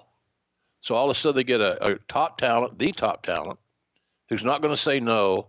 So they're silly not to ask him. And he didn't turn anything down with the cover, as Granny would say. And he was just always there. Always. So we didn't have any issues about John's, is he injury prone? He worked all the time. He worked a hard style, and he was heavily muscled. And the disc issue was in his neck. So that could have been old football injury that lingered. Who knows? I don't know that. But point being is that at no point did we lose confidence that John Cena was not going to hold up. He's back at Survivor Series. As we said, he's going to return and beat Chris Jericho to win his first world title. To be clear, he's always had the spinner belt before, the WWE championship. Well, this is the big gold belt. Heading into 2009, Cena's the world champ and he beats JBL at the Royal Rumble, but then loses the title the next month at No Way Out to Edge. Edge is another one of those guys, sort of like Randy Orton. It feels like we've seen Edge and John Cena 1,000 different ways. Why was their chemistry so can't miss? It feels like if those guys were in there together, you knew it was going to be a big match. Yeah, they liked each other. They got along. Goodness gracious, you can't get along with John Cena or Adam Copeland. You may have some issues that you need to address. They're living their dream, Conrad. They're young guys. They were full of piss and vinegar. They're on top in the biggest company in the world. They're living a dream that I'm sure that neither thought was ever attainable. It just goes to show you, man, you keep your nose to the grindstone. You keep working your ass off. You never reside for very long in your goddamn comfort zone. Kiss of death. Get out of it. If you ain't growing, you're dying. Simple deal, Ricky Bobby. Simple deal. So if you ain't first, you're last. So that was they just got along well. They had good chemistry. They knew it, and their style, even though athletic, they didn't kill each other. They didn't beat each other to death. They had contact, but they weren't careless with each other. So I think there was a feeling there that, this guy's got my back. John's not going to let me get hurt. Edge, same thing. Edge is going to take care of me. So they were good for each other, and they had great chemistry. And I thought their promos were some of the most entertaining promos at each other that we'd had in a long time. Let's keep it going here and talk about WrestleMania 25. This is the Vicky Guerrero GM era. So she's going to make this a triple threat. So it's John Cena winning the world title over Edge and Big Show in 14 minutes and 42 seconds. Pretty remarkable entrance here for John Cena. He started to get bigger and bigger WrestleMania entrances. And here we've got, I don't know, it looks like 100 or more guys dressed up like John Cena lining up. The match, while it was pretty good, only got 3.25 stars in the Observer, but I always appreciated John Cena's entrances, and maybe I like the entrance a little more than the match here. A triple threat though, that's a tall order. I mean, it's almost like writing with your left hand sometimes from a traditional sense of a wrestler's mindset, is it not? Yeah, it could be daunting. It could be daunting. You got a little different mindset and a structure, no doubt. The reign is not going to last long. He winds up losing the title back to Edge at Backlash when Big Show chokeslams John through the announcer's table at Night of Champions in July. Cena's going to challenge for the WWE title again in a triple threat, this time against Triple H and Randy Orton, but he's pinned by Orton after interference from Cody and Ted. And the next night, Cena wins a beat the clock challenge and earns another title shot at SummerSlam. Again, it's Randy Orton and John Cena. This is SummerSlam 2009. And Meltzer would call it an overbooked mess of a match. This is not their best stuff. It's a weird finish where the match is stopped and started again. And Meltzer would say the finish pretty much ruined the match. 1 restart always works. 2 usually works. At 3, you've turned it into a clown show. And they did 4 here. Obviously the idea was to build the I Quit match, but nothing here really did that. What did you think of this creative? I didn't like it. And just for the reasons you outlined. If 1 restart's good and we can get by with 2, let's just do 4. It made no sense. Illogical. It wasn't the story to be told. The story to get them to an I Quit match could have been done in a much different way. I just thought it was frustrating for the fans.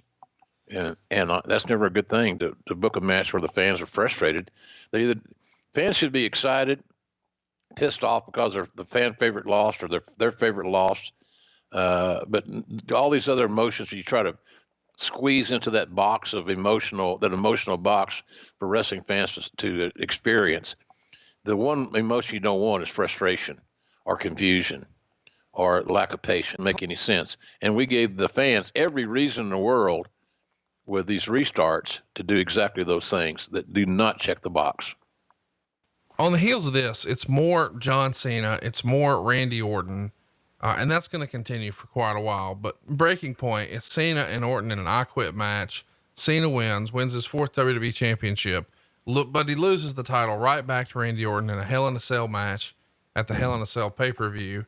And then later they have a bragging rights pay-per-view match. It's a 60-minute Iron Man match. We're sort of overdosing on John Cena and Randy Orton here. Is this sort of this era's Austin Rock feud? Yeah, I think it was. Two guys that we had high hopes for, and they were proving us right. And for me, as and during my tenure there as head of talent relations, it was kind of cool to see two guys that I coveted, signed. With Bruce was there helping, and it was a team effort. It made me proud. So yeah, they were we hoped they would be Austin and Rock for sure. No doubt about that. It's just hard to replace those two dudes in the previous scenarios. But yeah, they were very, look, neither guy were locker room issues. Neither guy had problems keeping their commitments. They're both very professional. They were company men. There was no negatives, no downside for these dudes. So in that regard, so I thought that they were the guys. They were the guys, and I was proud as hell of them. Talk to me a little bit about the way the company looked at these guys. You said they're both company guys, but we've heard rumor and innuendo over the years that Randy Orton could be difficult to get along with or difficult to do business with. Meanwhile, we've never heard anything of the sort about John Cena, but they both, come into the company around the same time, both going through OVW. It feels like their careers are sort of parallel, but maybe for whatever reason, Vince thinks John Cena is a safer bet, or he didn't maybe have some of the maturity issues that maybe Randy Orton struggled with early in his career. Yeah. There were some issues with Randy early on, just immaturity issues. That's all. He could be a little arrogant at times. Well, and rightfully so. I mean, he's a young guy coming into a big featured spot, a lot of money, a lot of fame, a lot of celebrity. That's probably a challenge for anybody to deal with. Let's keep it moving though. We'll talk about Randy another time. Let's get back to John Cena for now. He's going to successfully defeat and defend the title against both Triple H and Shawn Michaels at Survivor Series. It's a triple threat match. But he's going to lose the title to Sheamus at the TLC pay-per-view in a tables match. What'd you think of that? John Cena, a handful of years prior to this, he's looking for guys like Chris Jericho and The Undertaker and, of course, Kurt Angle to help establish him. Sheamus is very new to the company and right away beating John Cena in the main event of a pay-per-view. That's a tall ask and something that shows us where Vince's mind is at the time. Well, John is willing to try to make another opponent. Sheamus was very well thought of at that point in time. A hardworking guy, Irish. We had never had an Irish champion. Of course, for your boss's name, McMahon, Mr. McMahon, that he had a little love there, and he's a hard worker and a tough guy. And so all that is nothing more than an attempt to create more opponents for John, therefore creating more stars for the company. Simple as that. Royal Rumble 2010, John Cena is in the Rumble match. A lot of people probably predict he's going to win. That is not the case. Edge is the person who eliminates him and winds up winning the match. But don't worry, the next month at Elimination Chamber, John Cena regains the title in an Elimination Chamber match. And immediately after it was over, Mr. McMahon comes out and makes him defend it against Batista, who wins the title. And now we know what we've got for WrestleMania 26. Just 5 years after both of these guys won their first world title, we see the collision course happen. It's Batista and John Cena. They get 13 minutes, 38 seconds. At the end of the night, John Cena gets his hand raised.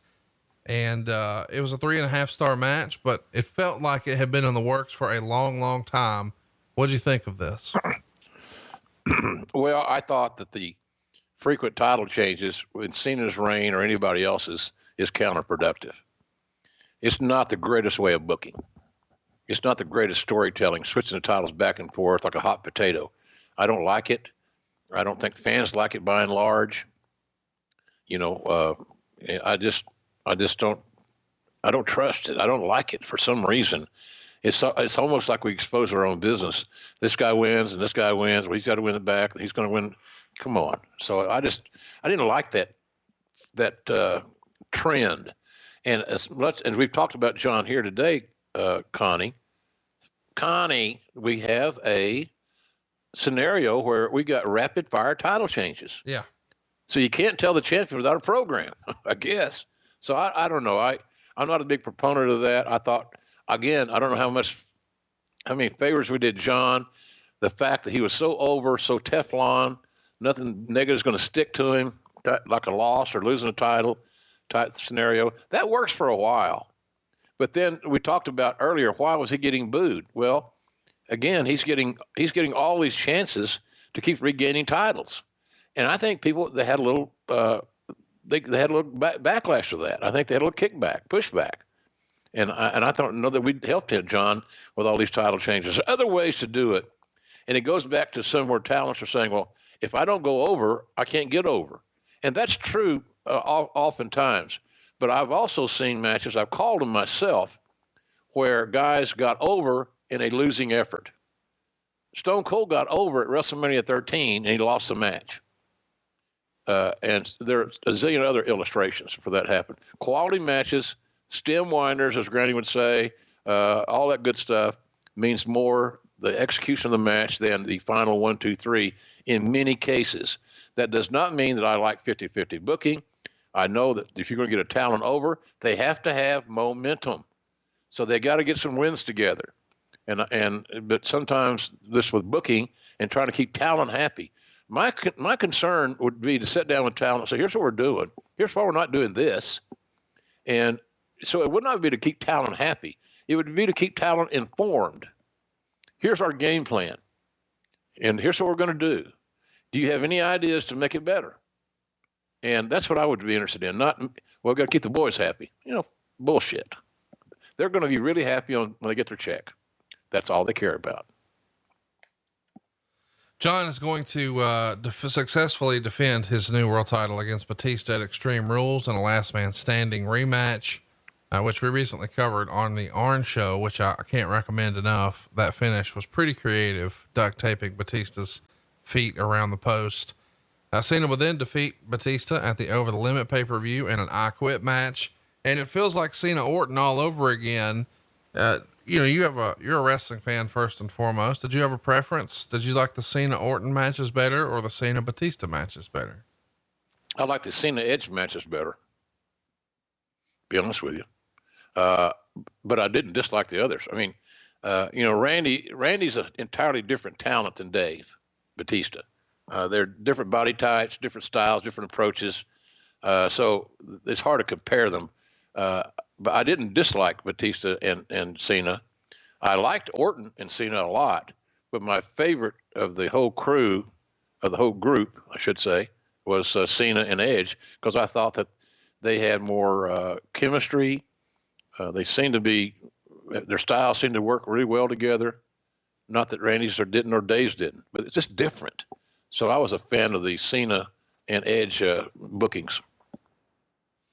Let's keep it rolling here, and let's talk about the June 7th Raw. This is pretty notable. It's 2010. Cena's attacked by 8 contestants from the first season of NXT. Wade Barrett's the leader. Also in the group is Daniel Bryan, Darren Young, Skip Sheffield, who we know is going to be Ryback one day, Michael Tarver, Justin Gabriel, Heath Slater, David Otunga, During the attack, they not only beat up Cena, but they also beat up Jerry Lawler, Matt Stryker, and destroy everything at ringside, including Justin Roberts. Pretty memorable moment on Raw. What'd you think of the creative? This is the first time in a long time I felt like there was a little bit of buzz online. I think I was in a timeout at that point. I'm not sure. I didn't. I remember it. I do remember it. Don't get me wrong. But I don't remember a lot. So I wasn't there when Lawler got beat up. They probably beat me up too. I guess they used Matt Stryker as JR's surrogate, getting his ass whipped guy. It was a same deal, Conrad. We're trying to get new guys over. Hence, why are we having over and over again? Cena, Orton, Cena, Edge, Cena, Batista. We got to get more talent over. We got to develop new stars. It's not a matter we want to move Cena out. You want to add to his. You want to add to his positioning with other guys that he could theoretically go against. I think Wade Barrett was the leader of that group, as we know, and we had high hopes for him and to be a Cena opponent someday as a top heel. Daniel Bryant was a sleeper, the best worker of the whole goddamn group, without question. And there were some good workers in that group. You know, Heath Slater's a good worker. But the goal is always to create new stars, and that's what we were trying to do with Nexus. And, of course, it got Daniel Bryan in trouble for using a necktie. He strangled Justin Roberts with a necktie, which probably got him over. But anyway. It got him released. That's what it got him. Yeah. But eventually, of course, we know it has a happy ending for him. Nexus, though, would eventually cost Cena the title at a fatal 4-way against Sheamus, and also cost him the rematch at Money in the Bank pay-per-view. And then Cena starts to create his own stable to fight Nexus, and it includes Edge, Jericho, R-Truth, John Morrison, Great Khali, and believe it or not, Bret Hart. And it leads to a match between the two teams at SummerSlam 2010. Of course, the Team WWE with John Cena gets the win, 35 minutes and 19 seconds.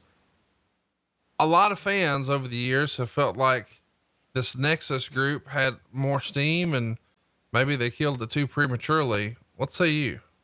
Yeah, I don't think we got all the juice out of the fruit there whatsoever, not even close. But the thing it did was it recognized the talents that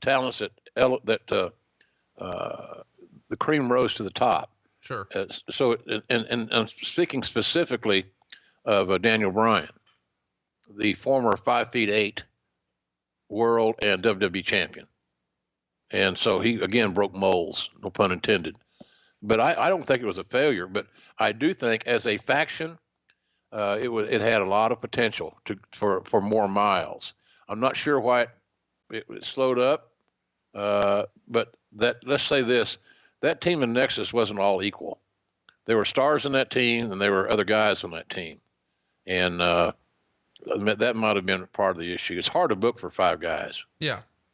Well, there's a lot of heat here, and it gives Cena someone to sort of rail against and overcome. And, you know, this is knee deep in the let's go Cena sucks chants. Mm-hmm. As a wrestling announcer, what'd you think of the sort of dueling chants that started to really become common in this era? The hardcore Cena fans chanting "Let's go Cena," and of course, seemingly a lot of guys my age chanting "Cena sucks." You can't ignore it because it's audible. You can hear it. So we didn't.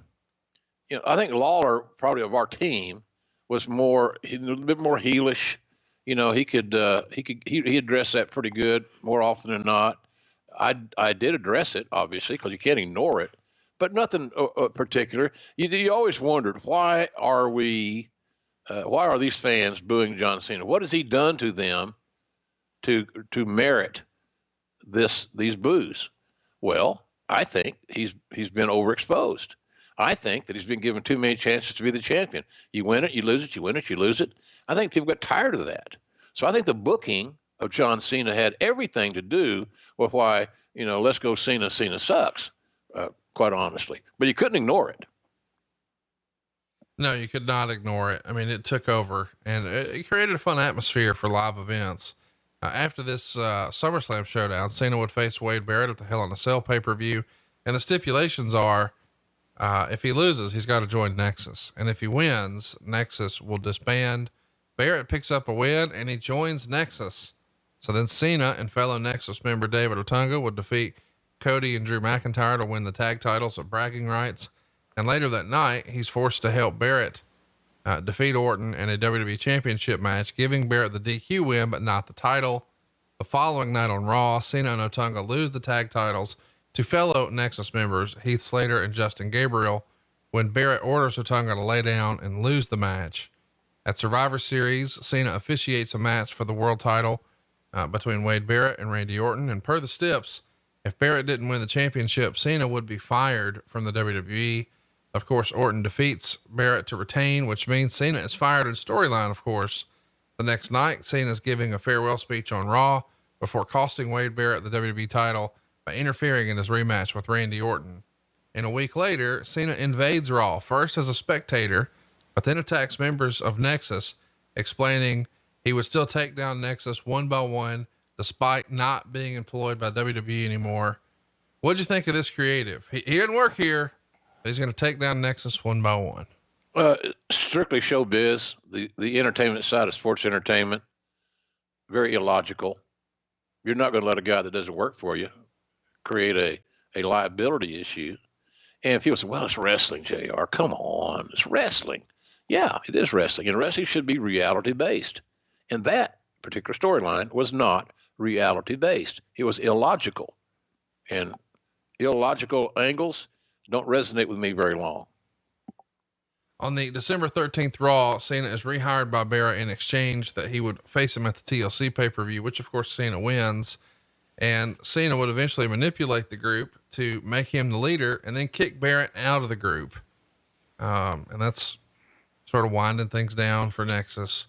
Let's get to the Royal Rumble 2011. Cena's in the match. He comes in at number 22, but he's ultimately eliminated by The Miz. And the next month at the elimination pay-per-view, Cena wins, which makes him the number one contender and gives him a title shot against Miz at WrestleMania 27. But we start to see the seeds of a Rock Cena feud, which you'd see over the next few years. Rock made some comments about John, and then John replied on the February 21st Raw. These guys are sort of jaw-jacking with each other. And this is in advance of Cena's world title shot against Miz. What'd you think of that creative? It feels like it's a deviation, almost acknowledging, hey, we know this year's WrestleMania isn't very big, but stay tuned. Something big is coming. But oh yeah, still buy the pay-per-view. Yeah. Bad positioning. I thought, it took a dump on Miz. It does. Because at one time Miz was he was the kind of the anointed one. He was one of the guys that Vince liked. He liked his look. He liked his attitude. And Mike was another guy. Mike Mazzano was another guy that would do whatever you needed. He'd never turn nothing down as far as appearances and things of that nature. A company guy, just like he is now. And I saw where he's going to start a new TV show in USA. Do you see the promos for that? I have, yeah. Yeah, Miz. I didn't know that project was even in the works, but good for him. You know, he's building a life outside of bumping, and that's smart. He's following the lead of a lot of guys that we're talking about right now. But I thought that John and John that I would not have done that. I would have got Cena. I'd got Miz over more. Then he gets the rub off of Cena, and that's one of the scenarios, Conrad, where if they have a classic match, if they're able to have a classic match, if the match is laid out to be classic, then Miz losing is not disaster. He got a great rub. He was the champion. He went on last at WrestleMania, blah, blah, blah. He lost a lot of sizzle after that. He never got over the hump, in my estimation. You can't compete against The Rock. If The Rock becomes involved in the conversation regarding John Cena and the WWE title, you just took a great big old juicy dump on whomever was the champion and who's going on now with Cena. And that was Miz in that situation. It didn't work out well. Now, they took a year to build Rock and Cena.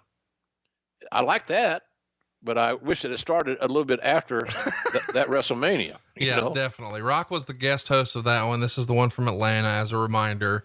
On the way to this WrestleMania, we even see Cena and Miz briefly team up and win the tag titles, but lose them right away. But sort of the go home episode, as we're getting ready for WrestleMania 27, we're promised a confrontation between The Rock, who's the host of the show, and John Cena. Of course, Miz is here for it, but he is just sort of in the background. Let's get to WrestleMania 27. Again, Rock is the host. Miz is going to defeat John Cena to retain the world title in 15 minutes and 18 seconds. It gets a 1.25 stars. Meltzer would say the crowd didn't really react to the finish as they were confused. They were happy Cena lost. They were happy Rock got back at Cena, but it was such a heel move that they didn't cheer it either.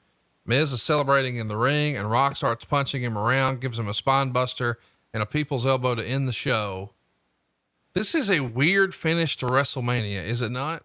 Yeah, it's all about The Rock. Yeah. It's all about a year from now. Again, there's ways that could have been worked out.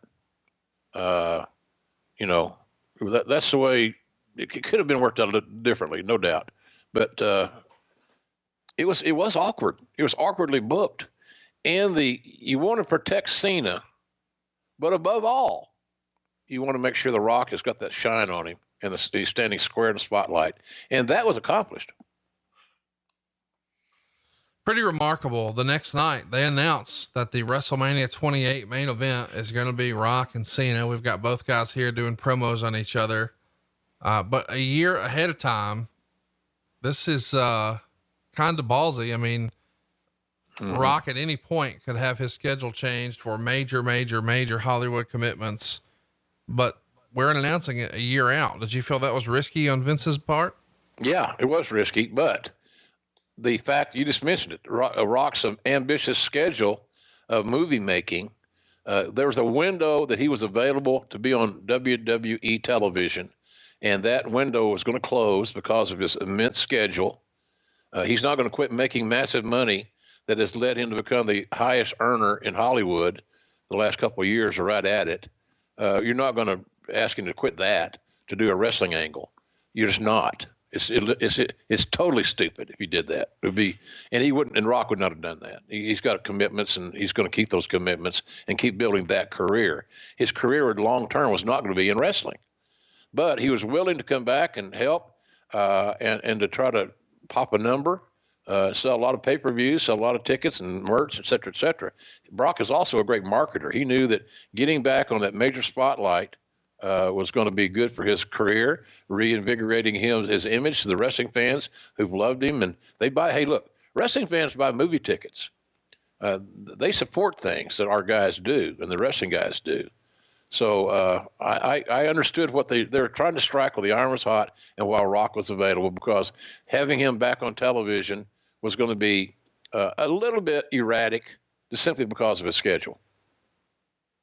Well, it's notable that it's a year out. I mean, even when we fans could sort of guess maybe back during the 80s what WrestleMania was going to be the next year, I don't know that we ever knew a whole year out. Next up though is Extreme Rules. Cena's going to defeat The Miz and John Morrison to become WWE champion. Then he goes on to successfully defend the title against Miz at Over the Limit in an I Quit match, and R-Truth at Capital Punishment. But then he starts a feud with CM Punk, and that really gets kicked off in a big way on the infamous pipe bomb promo in June. Pretty remarkable piece of business here. We know the payoff is going to be the Money in the Bank match in Chicago. Cena's going to win the title from John Cena and quote unquote leave the company because his contract is up, even though he's champion. Behind the scenes, of course, he did resign, but this pipe bomb promo really breathed a lot of new life into the WWE television product and really lit up this John Cena CM Punk feud in a major way. Did it not? Oh yeah, absolutely. Yeah, it worked. CM Punk was a lightning rod. I sometimes, we haven't talked a lot about CM Punk lately. But his impact on WWE was just simply spectacular, and he got over big time. And I think that him working with Cena and being involved in that didn't hurt CM Punk whatsoever. I think it introduced CM Punk to the world in a large sense to this degree, and Cena was right there to help usher that era in. And because I'm a big proponent of CM Punk. You know, if I could pick one guy to have a big pay-per-view match in AEW right now, it would be CM Punk. He is a lightning rod. People love him. They believe in him. He's organically grown, and John Cena helped that growth. He watered that plant that grew like crazy, and I think that's something very spectacular. But CM Punk became relevant because there was something that John Cena had that CM Punk wanted in a real, believable way, and it worked. Let me mention too, if you're going to go back and watch some matches from John to sort of relive the big moments, this is one I would recommend. The Money in the Bank. We mentioned One Night Stand 06 with his losing effort to Van Dam. What a hostile crowd it was. More of the same, just an unreal atmosphere here for Money in the Bank 2011. We should also mention, after Rey Mysterio wins the WWE Championship in a tournament, John Cena challenges and defeats him later that night to become WWE Champion for a record-breaking 9th time. Yeah, see, I didn't get that's the Ric Flair curse. Everybody, they think to be over and to be immortal, to be legendary, to be whatever, you got to have more title wins than Flair, who won 16 or 19 or whatever the number is this week. We know 16. That's what he's advertised as, 16-time champion. Nothing wrong with that. But that 16-time champion thing, Conrad, the difference in that and the difference in Cena's frequent title losses and wins was the time frame. Flair was a 16-time champion over decades. He just went boom, boom, boom, boom. You know, it's who's the champion this week? Let's look and see. Oh, Flair lost last week in Sheboygan. It's not that way. So that's where I look at that deal. I think we talked a lot about in this discussion here today how many title changes that Cena was involved in, and I think that at the end of the day, that was a big negative for John. Let's talk about that because it has become a hotly debated thing. He's tied Ric Flair's record. A lot of fans assumed when he got to 16, oh, they're going to break Flair's record. Of course, most wrestling historians would say, well, he was champion more than 16 times anyway. It doesn't matter. But once WWE started calling him 16-time world champion, it just became the thing. I mean, Flair even signs autographs 16X now. Mm-hmm. Do you think if someone was going to beat John or Ric Flair's record, because at this point, for better or worse, WWE is sort of the purveyor of wrestling history. And when they say this is the most decorated, if they say it enough, it becomes the thing. Do you think John Cena wants to be that guy? Or do you think that is a record that Vince will sort of leave alone and sort of earmark for Flair? I was always surprised Triple H didn't have that record. I think a lot of people are. And I'm not so sure that's over. What about that? Okay. And, but did John fill the shoes? Nobody's going to fill the shoes of the Nate. Come on. Sure. Inside, outside, 24/7. He was a nature boy. And so I don't know anybody's ever going to top that, his image and what he meant to the championship. But if anybody were going to be that anointed, the 17-time champion, let's say, John Cena would have been the leading candidate. But I think it was much to do about nothing. Was it to honor Rick, or was it to discredit his championships? Was it to honor Nate, or was it to lessen his NWA, WCW runs as a champion? Sometimes I almost thought it was the latter. And I didn't like that attitude. If it were true, I don't think that's the right thing to do. But nonetheless, to me, it became much to do about nothing. And then because anytime you got a 16-time champion, and you're talking about that a lot, you've established that number. So then when you have, John Cena's a 9-time champion. Well, that means he's 7 behind Rick. He's 7 worse than Flair.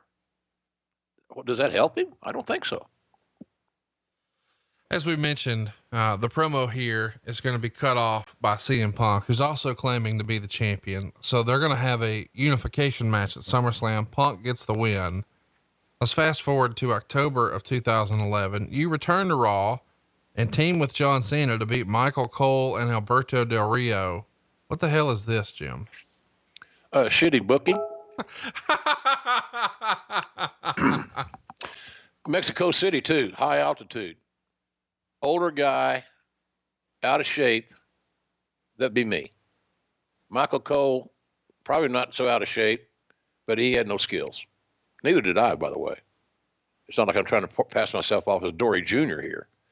But it was an angle to marry Cena and Alberto. But it's like turning Austin heel in Houston. You're trying to get the fans who already had a polarizing view of John Cena in Alberto's quote-unquote hometown. Made no sense. And I can just tell you that I was nervous. I didn't feel good about the match. I didn't feel like my conditioning was not good. Obviously, I didn't train for this. Booking came up. Hey, we need you to go to Mexico City. You're going to have a tag match with Cena against Cole and Alberto. What? This a rib? You kidding me? So that's what we did, and it was just it was a grab ass booking. It was just grabbing at straws, and I'm embarrassed that I was even involved in that because I was so bad at it. And you got two really, really top talents in Cena and Alberto. They didn't deserve to carry our ass around, me and Cole, not at all. But it was just not good. But I will say this: I remember I had a little bitty cubicle thing that I was dressing in to get ready for this magnificent performance. And John comes in and sits down. And he called me Sooner. Sooner, you all right? John, I don't feel good about this thing. I'm not having skills. I'm just gonna make you look bad. No, it's not. It's gonna be fine. So he gave me more comfort than anybody that I ever worked with in a ring scenario. And I didn't, all these different matches I was in. I use term matches very, very loosely. But he was the guy that gave me the most time, the most concern. He worked it out to where I didn't have to do a lot because I couldn't do a lot. But what I could do was a couple of things, throw a shitty punch, whatever, sell. But nonetheless, he was really good. And I'll always appreciate that because I was worried about the altitude. I was worried about my conditioning. I didn't want to have a fucking heart attack. I didn't want to embarrass myself again, which was, I think, part of the plan. So I went out and did the best I could. But as for what it was, if it had any redeeming social or wrestling qualities, it's because John Cena pulled my ass through. End of story. Let's talk about the next thing you're involved with. I guess we should mention you're not doing much commentary around this era. So let's get to WrestleMania 28, where you did return to call Undertaker, Triple H in a Hell in a Cell match. That's also the night that John Cena finally has his match with The Rock. They go 30 minutes, 33 seconds. Meltzer would say this felt like by the numbers and well laid out. And when it was all said and done, he gave it 3 3/4 stars. It's worth mentioning, I guess, that quote, so the story was that in the end, Cena was the one who got cocky and it cost him the match. The place exploded. This was an excellently laid out match and the guys were good enough to overcome their weaknesses and pull it off. Cena wasn't the smoothest and Rock got really tired. In the end, you could see Rock rubbing Cena's head to thank him for the match. Rock goes over. What'd you think? Well, he had to go over the year build. And I'm sure that's part of the deal. We'll do this program. You commit to us for next year. We'll make sure you're taken care of. You're not going to have a guy commit for a year and work out a massive payday, which was there, millions for that one day's work. And it's really not one day's work, but you know what I'm saying. But you can't say, well, we want to do this thing. And, oh, by the way, we want you to put Cena over. You can do that, but not that one. So I thought the match was solid. I thought it had great sizzle. It may have had more sizzle than steak, simply because of the reasons that Meltzer outlined. Conditioning, those guys, Rock maybe blowing up a little bit. I didn't notice it so much, but I know that there was an issue. It didn't affect the performance of the match other than it just was a little bit more deliberate than both those guys have been historically worked. But I thought, again, did John Cena get recognized as one of the top stars in the entire world again, even though he lost to The Rock? Absolutely. Absolutely. The performance is what it's all about, not just the 1, 2, 3. We should mention this was promoted as almost like a dream match and a one-time only type of thing. Of course, we know they did a rematch the very next year.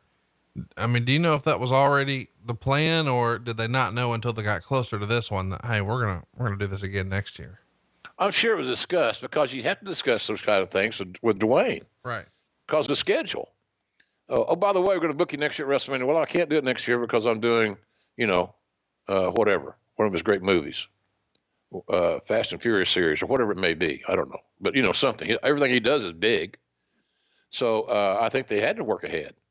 So I'm sure that going into, you don't book a match with Rock and Cena without booking the finish. Then you know who's going over. You might not know all the machinations. We're going to do 20 minutes, 30 minutes. We're going to do this or that, whatever. That could be worked out. But your destination is to get Rock over Cena in that match. And so to be able to work a return again in a year, which makes it very unique, very novel. You got to know something about what you're going to do finish wise. What is our destination? What is our eventual home for this storyline? And I'm sure they had that down. And again, if nothing else, Conrad, you had to do it because of Rock's schedule. You knew when WrestleMania was going to be. He's got to circle that date. There's got to be a few TVs leading into it. And so that was the deal there. I think, Rock everybody was aware, everybody was informed, not everybody, but most people were informed that needed to know what the overall plan was going to be. Let's wrap things up here. I guess we should mention that SummerSlam 2013 is the next really big show. We've got Daniel Bryan and John Cena with Triple H as the special guest referee. Of course, he's a part of the Authority, and we know that after Daniel Bryan wins the world title, he's going to catch a pedigree from Triple H. Randy Orton's going to cash in. Randy Orton becomes your new world champion, beating Daniel Bryan, and we're set for WrestleMania 30 now, and what a big moment that will be. But SummerSlam 13 is where it really sort of comes to an end for yourself in WWE, and I'm sure we'll talk about that another time and the subsequent return. Let's talk about his legacy, though. John Cena, he's obviously still making some waves with the Firefly Funhouse match just a couple of months ago, and he's getting more and more roles in Hollywood. He's obviously trying to follow, The Rock and Batista, who went before him, to Hollywood. How do you think that works out for him? Good. He's doing great commercials. He's making a bunch of money on some major commercials he's doing. And I watched every movie John's ever made because I'm a fan of his. So yeah, he's following that. The Rock kind of broke the mold, but maybe Hogan broke the mold.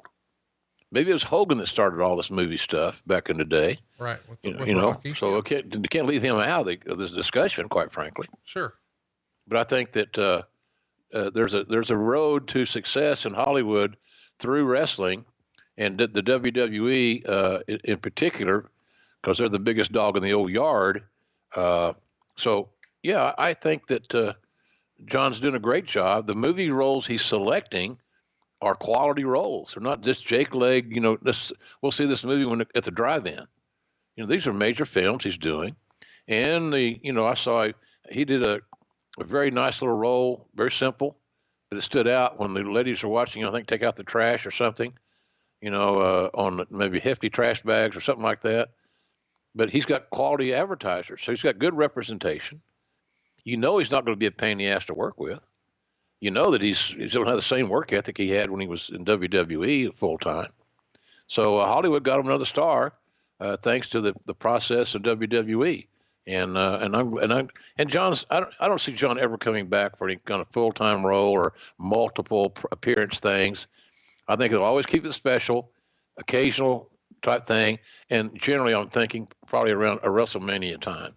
He may become like the Undertaker, where he works only a WrestleMania program, and that's pretty much it. Who knows? We'll see. Time will tell. He'll always be in shape. He'll always be open-minded. Hey, he had to be open-minded to do the Firefly Funhouse. Oh, yeah. That ain't easy. Right. So I'm a big Cena fan, quite frankly. I've always respected John, and I love the human being that he is. Well, it's hard not to. You know, if you meet John Cena, you like John Cena. And we hope that you guys did, because we took to Twitter at JR Grilling and said, hey, he's been a polarizing figure and company standard bearer for years. On an upcoming Grilling JR, we discussed the one and only John Cena. Have question for at JR's BBQ, leave them in the replies here and use hashtag AskJR. And we're inviting you to participate next week because we're going to be back to talk Backlash 2000. And if you've got a question about that show, follow us at JR Grilling. We should also mention before we get to these Twitter questions that we've got 3 new bonus episodes already posted at adfreeshows.com. At the end of March, we posted the Plane Ride from Hell story, which I don't think has ever been done as thoroughly as we did at adfreeshows.com. And a couple of notable lines in there include something like, you know, when that plane took off, Mr. Perfect had a job. We've also got a hashtag AskJR Anything, where some of our supporters at Ad Free Shows got to pick Jim's brain. And then last week we posted a whole episode on the releases from WWE, where while we were in the middle of recording, we found out that we lost Howard Finkel. All of that is available, and you would have gotten this show early and ad free over at adfreeshows.com. Lots of fun bonus stuff coming your way later this year, including some Smoky Mountain, including some Mid-South, lots of old school stuff. Stay tuned to adfreeshows.com. Jim, let's get to Twitter. Let's do a couple of these rapid fire John Cena questions. Are you ready? Yes, sir. Friend of the show, Nick, wants to know, did you ever pitch a heel turn to John or discuss a character change when some of the crowd began to rebel against him? I never pitched it to him. No. Because the data that we could obtain and utilize, like simply put, the merchandise sales, things of that nature, they were always somewhat babyface oriented. Not as much today, but in that era, certainly it was. I didn't see any reason to take, to lessen the opportunity to keep selling merchandise. And I also knew, and as I told you earlier, that I thought that the booing of John Cena was because we overexposed him, and the fact that he kept getting chance after chance after chance. And that was kind of like the Roman Reigns thing. It was the wrong positioning, and somebody wasn't paying attention. I don't know how many title changes we talked about in this show today. A lot. But way down too many, right? Yeah. Owen would write in, was Cena pushed too hard in your opinion? Yeah, I think I just answered that. You did. Yeah. And you also answered James Stewart's question. What was your favorite rivalry? CM Punk, Edge, Randy Orton, The Rock, Triple H, Jericho, Brock, someone else. You still going Edge? Well, none of those are bad. No. No, any of them are bad. I mean, it's just not. But for me, the Chemistry connection, the chemistry with Edge and John was just to my liking. And I like the others too, but there's just something about that. And maybe because I like both guys a lot more. Maybe that was my mistake or my issue. I don't know. But I really liked Edge and Cena's work. Never saw him have a bad match. Adam writes in, forget the smart fans that boo him. Where do you put John Cena on the list of all-time baby faces? Oh, top 5? Yeah, I don't think that's hard to argue. No, I don't know what all time, what's that mean? Does that mean forever and ever and a day? I don't know. But nonetheless, in my personal top 5 baby faces, John Cena would definitively be on that list. Mayhem writes in, was Arn picked as John's main agent, or did it just work out that way? It probably just worked out that way. Then all of a sudden they developed some chemistry. Then all of a sudden John goes to Vince, says, I want Arn to agent my matches. And that's what he got. You got to listen to your talent. And if having Arn Anderson, who has a great podcast here on the Podfathers Network on Tuesdays, that ain't a bad move for John, because they had similar philosophies, fundamental soundness, logic, when they could get by with it. And so I think it worked out that way. And then as John made the request, which I assume that he did, I'd bet money on it. Then Vince was happy to acquiesce and say, you bet, you got him. This is sort of almost a sports analogy here with this question. Steve writes in, did John Cena suffer because he didn't have enough talent around him? Was this the real cause of the boos? And I think what he's hinting at here, Steve, is maybe because Vince didn't feel like he had another star to that level. He just always went back to it. And maybe in a different era where maybe there was someone else sort of on equal footing with him, maybe these boos wouldn't have been as prevalent. It wouldn't have felt like he was quote unquote shoved down our throats. I think we had a situation, Conrad, where John was overexposed. I think we had a situation where we have a babyface territory, and the company could be faulted, perhaps. I could make an argument for that we didn't do a great job of lining them up. It was the same guys that were getting in that same lineup, the same guys we talked about. And we needed some more diversity for that scenario. So maybe the heel factory aspect of the John Cena build and a run was not up to par. I could see somebody making a very valid argument about that, quite frankly. But that the heel factory's got to be in place. And we had the guys to do it, but I don't know if it was personalities. I don't know if it's politics, whatever. It just seemed like we're going back to the same faces time and time again. And I think that hurt John in the long run. And I don't understand why we did it. Phil Snowden writes in, if WWE were ever going to have pulled the trigger on John Cena turning heel, how do you think they could have done it? I always liked the idea of turning Cena heel by cheating to end the Undertaker streak at WrestleMania. What say you? Well, that'd been a hell of a way to do it. If that's you pick your poison in that regard. To turn John Cena heel, it was going to have to be a logical, well thought out storyline, and it's got to John would have to have interacted with whoever the hottest upcoming babyface was on the roster, or like you said, or our guest said, Taker, WrestleMania, and I sometimes wonder about that. Did Taker losing to Brock Lesnar at WrestleMania really did it change the course of time? It really didn't. Did it make Brock Lesnar this legend? It helped, but it really didn't. So I don't know, but it's not a bad idea. But to turn Cena heel, it had to be a logical storyline against somebody that was on the uptick that's going upward. And it might have worked that regard. But I never would have endorsed it personally. It's the same theory that I had with Austin in WrestleMania 17. I just didn't think it was the right timing. And for Cena, we haven't had the right timing. He'll never be a heel in my estimation. I think he's one of the guys that will make it completely through his career without being a substantial villain in pro wrestling. The Rosen Coaster writes in, who was the one star who you think benefited the most from working with John Cena? Oh my goodness. Well, Edge and Orton come to mind real quickly. I think they'd probably be two guys at the top of my list. CM Punk too. CM Punk was always a favorite of mine, but in order for there to be this underdog, us against the people, you've got to have someone be, the people or the man. And if it's us against them, even in the promos, Punk compared him to the New York Yankees. And I felt like, the Punk's character at the time needed somebody to rebel against, and who better than Cena? Mm-hmm. Yeah, you're right. Good point, Conrad. That's why you're the podfather, you bastard. No, that's a good point. He helped a lot of guys. We talked back at this. He helped Carlito, right? I mean, he put the title on him. Yeah. He helped Edge. He helped Orton. He did the honors for The Rock. He never turned down the opportunity to do what the company thought was right. And that was at that point in time, John losing so that somebody that person he lost to could elevate their own career and become more valuable to the WWE. Always the team player. Dismal Abysmal writes in, Matt Stryker once said in an interview that he once sat down with Cena at catering and asked him how he was holding up. And Cena said he was so used to giving advice and being asked to put in a good word for people that he was genuinely touched that someone was asking about his day.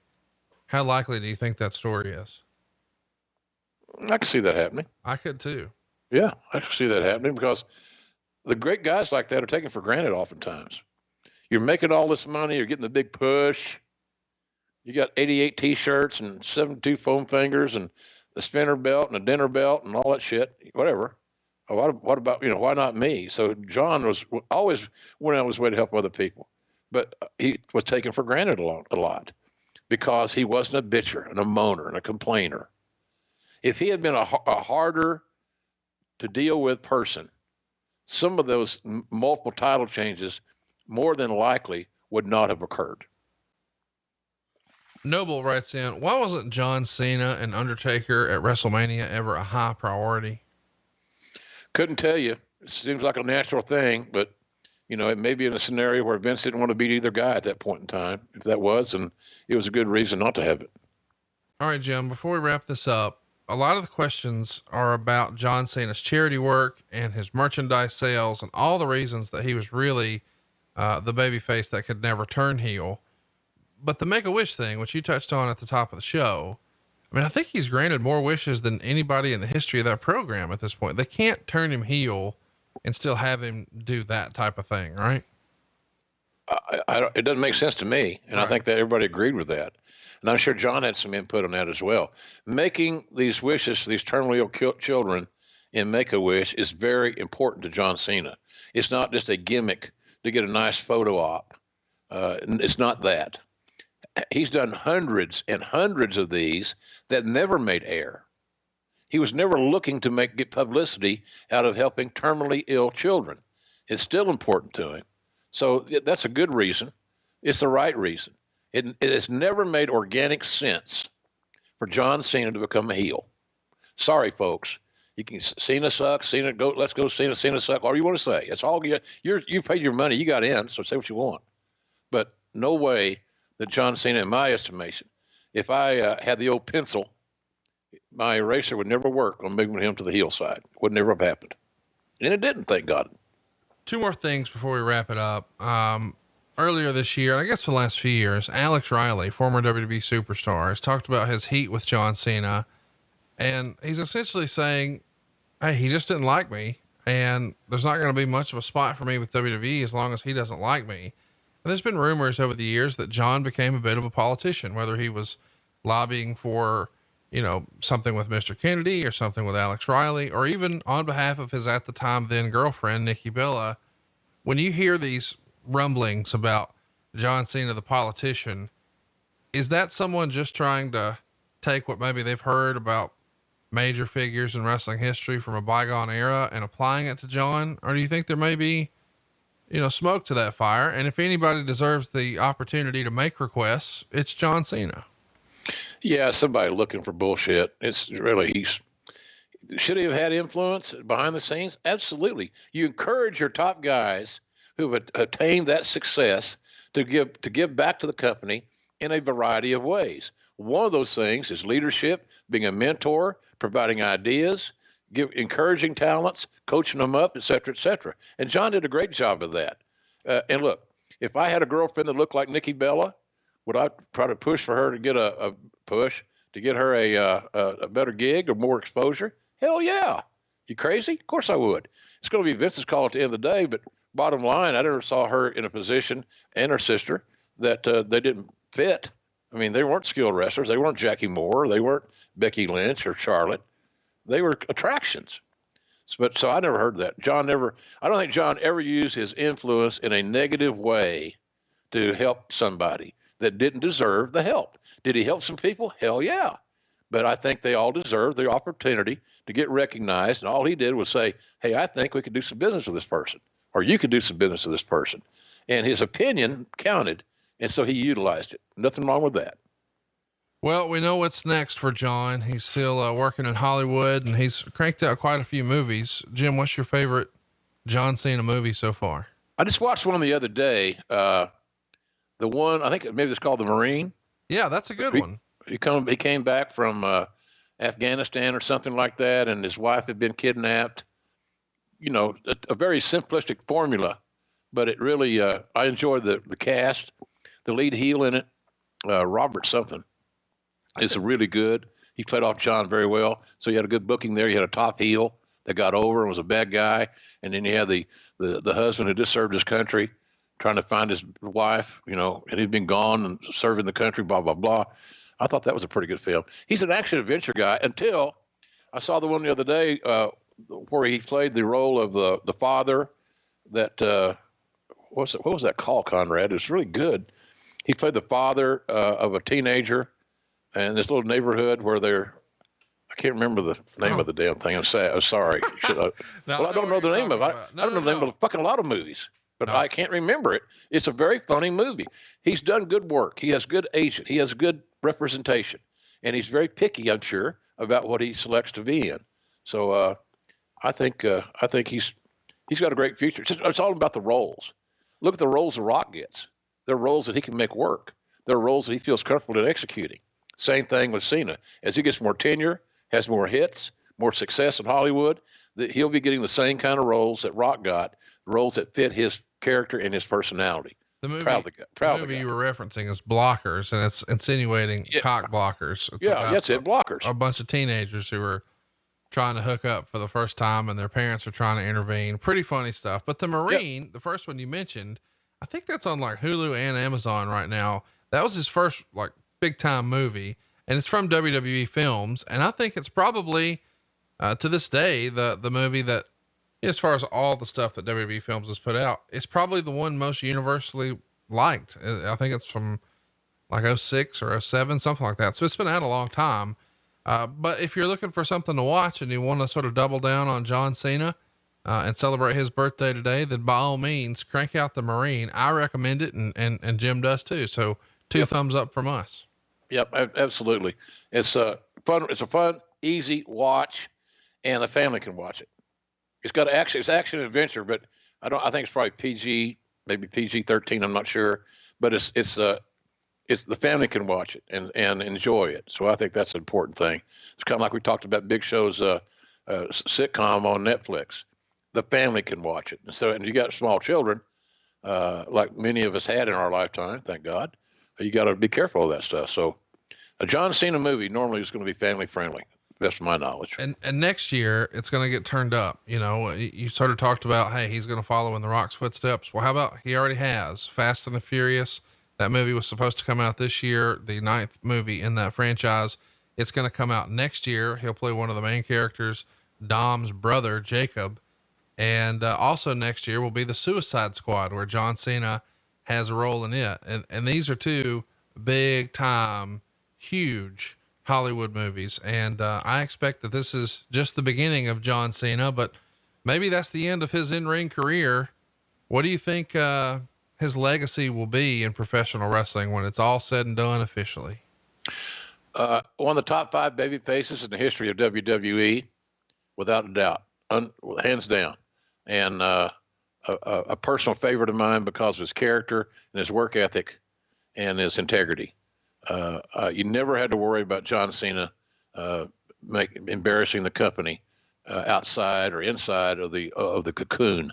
So he's without a doubt. I mean, and that's saying he's a top 5 babyface in WWE history.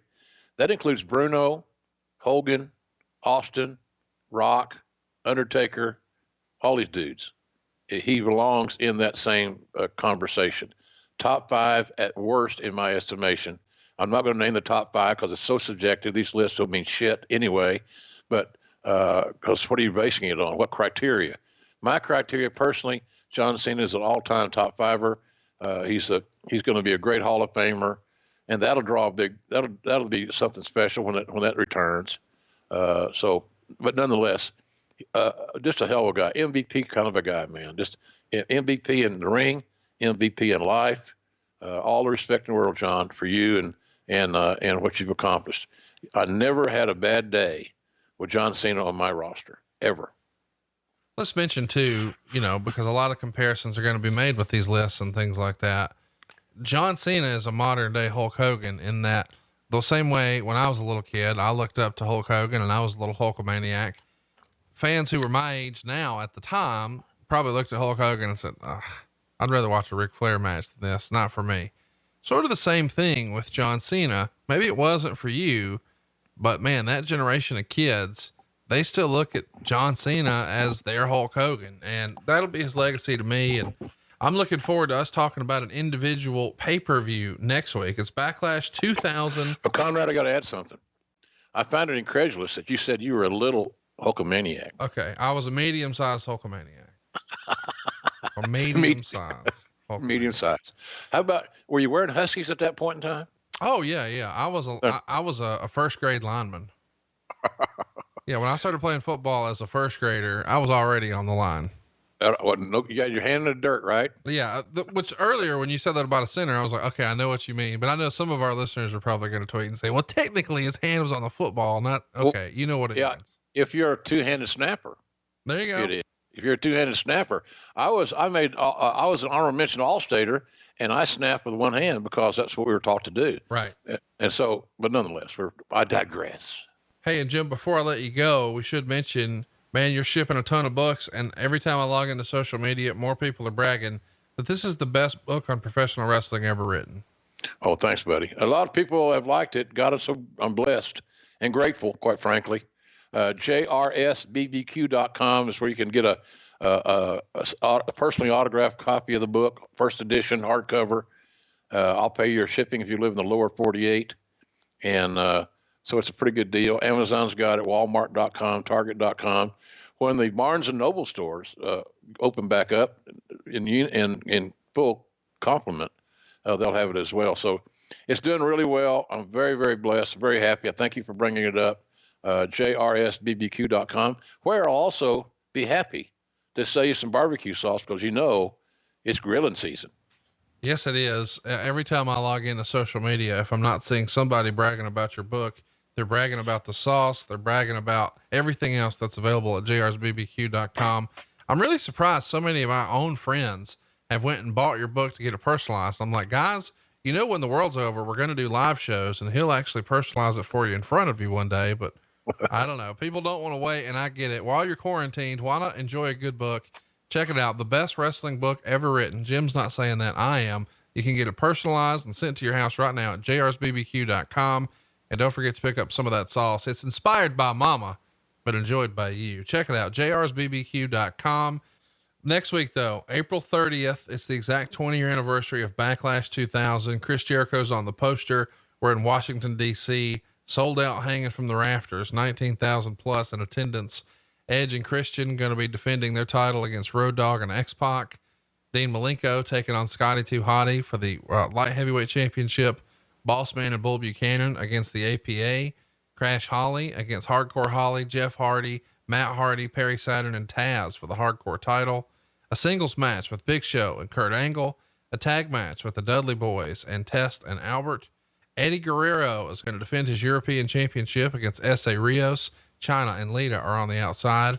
An Intercontinental title match with Chris Jericho and Chris Benoit. That should be a barn burner. And then in your main event, The Rock and Triple H. Stone Cold Steve Austin is here supporting The Rock. Mr. McMahon and Stephanie McMahon are here supporting Triple H. And Shane McMahon is the special guest referee. Lots of weird stuff happening in this McMahon Helmsley era. Or whatever we call it. But I'm looking forward to it, man. A 20-year anniversary. A lot of our listeners look at 2000 as one of their favorite years. I have to admit, it's not my favorite year, but it's fun to go back and look at how, all right, if Austin can't necessarily go just yet, let's put some garnish around it and let's find a way to get him in the mix because we know he's coming back soon. This should be fun for us to beat up next week here on the show. Yeah, it should be a good time because that was quite the array of talent you just listed. And absolutely, they all played unique roles. They all had unique careers, but it should be a fun trip back down memory lane there next week when we talk about that event. Well, a pretty decent show. It was kind of a left-handed book in some parts of it. It was it's like a 2 or 3 match show. I would say that got the time, attention, and the focus. 2 or 3 matches, of course, the main event. Anytime you got the guys that you mentioned, the main event, and the McMahon's there, and Shane is the referee, et cetera, you know where the TV time's going to go to build for the main event. So it's going to be fun to talk about. I'm actually looking forward to going back and watching it. It's going to be fun to watch. Check it out. Backlash 2000. Watch it ahead of next week and then tune in next Thursday and every Thursday right here to Westwood One to hear Grillin' JR with the voice of wrestling, Mr. Jim Ross. Hey, it's Conrad Thompson. Thanks for checking out the podcast here on YouTube. Be sure to hit the subscribe button and the notifications bell so you get a notice anytime we upload some new content. And go save yourself some money right now. If you're in a 30-year loan or you have credit card debt, it's not a matter of if I can save you money. It's a matter of how much. Find out right now for free at SaveWithConrad.com.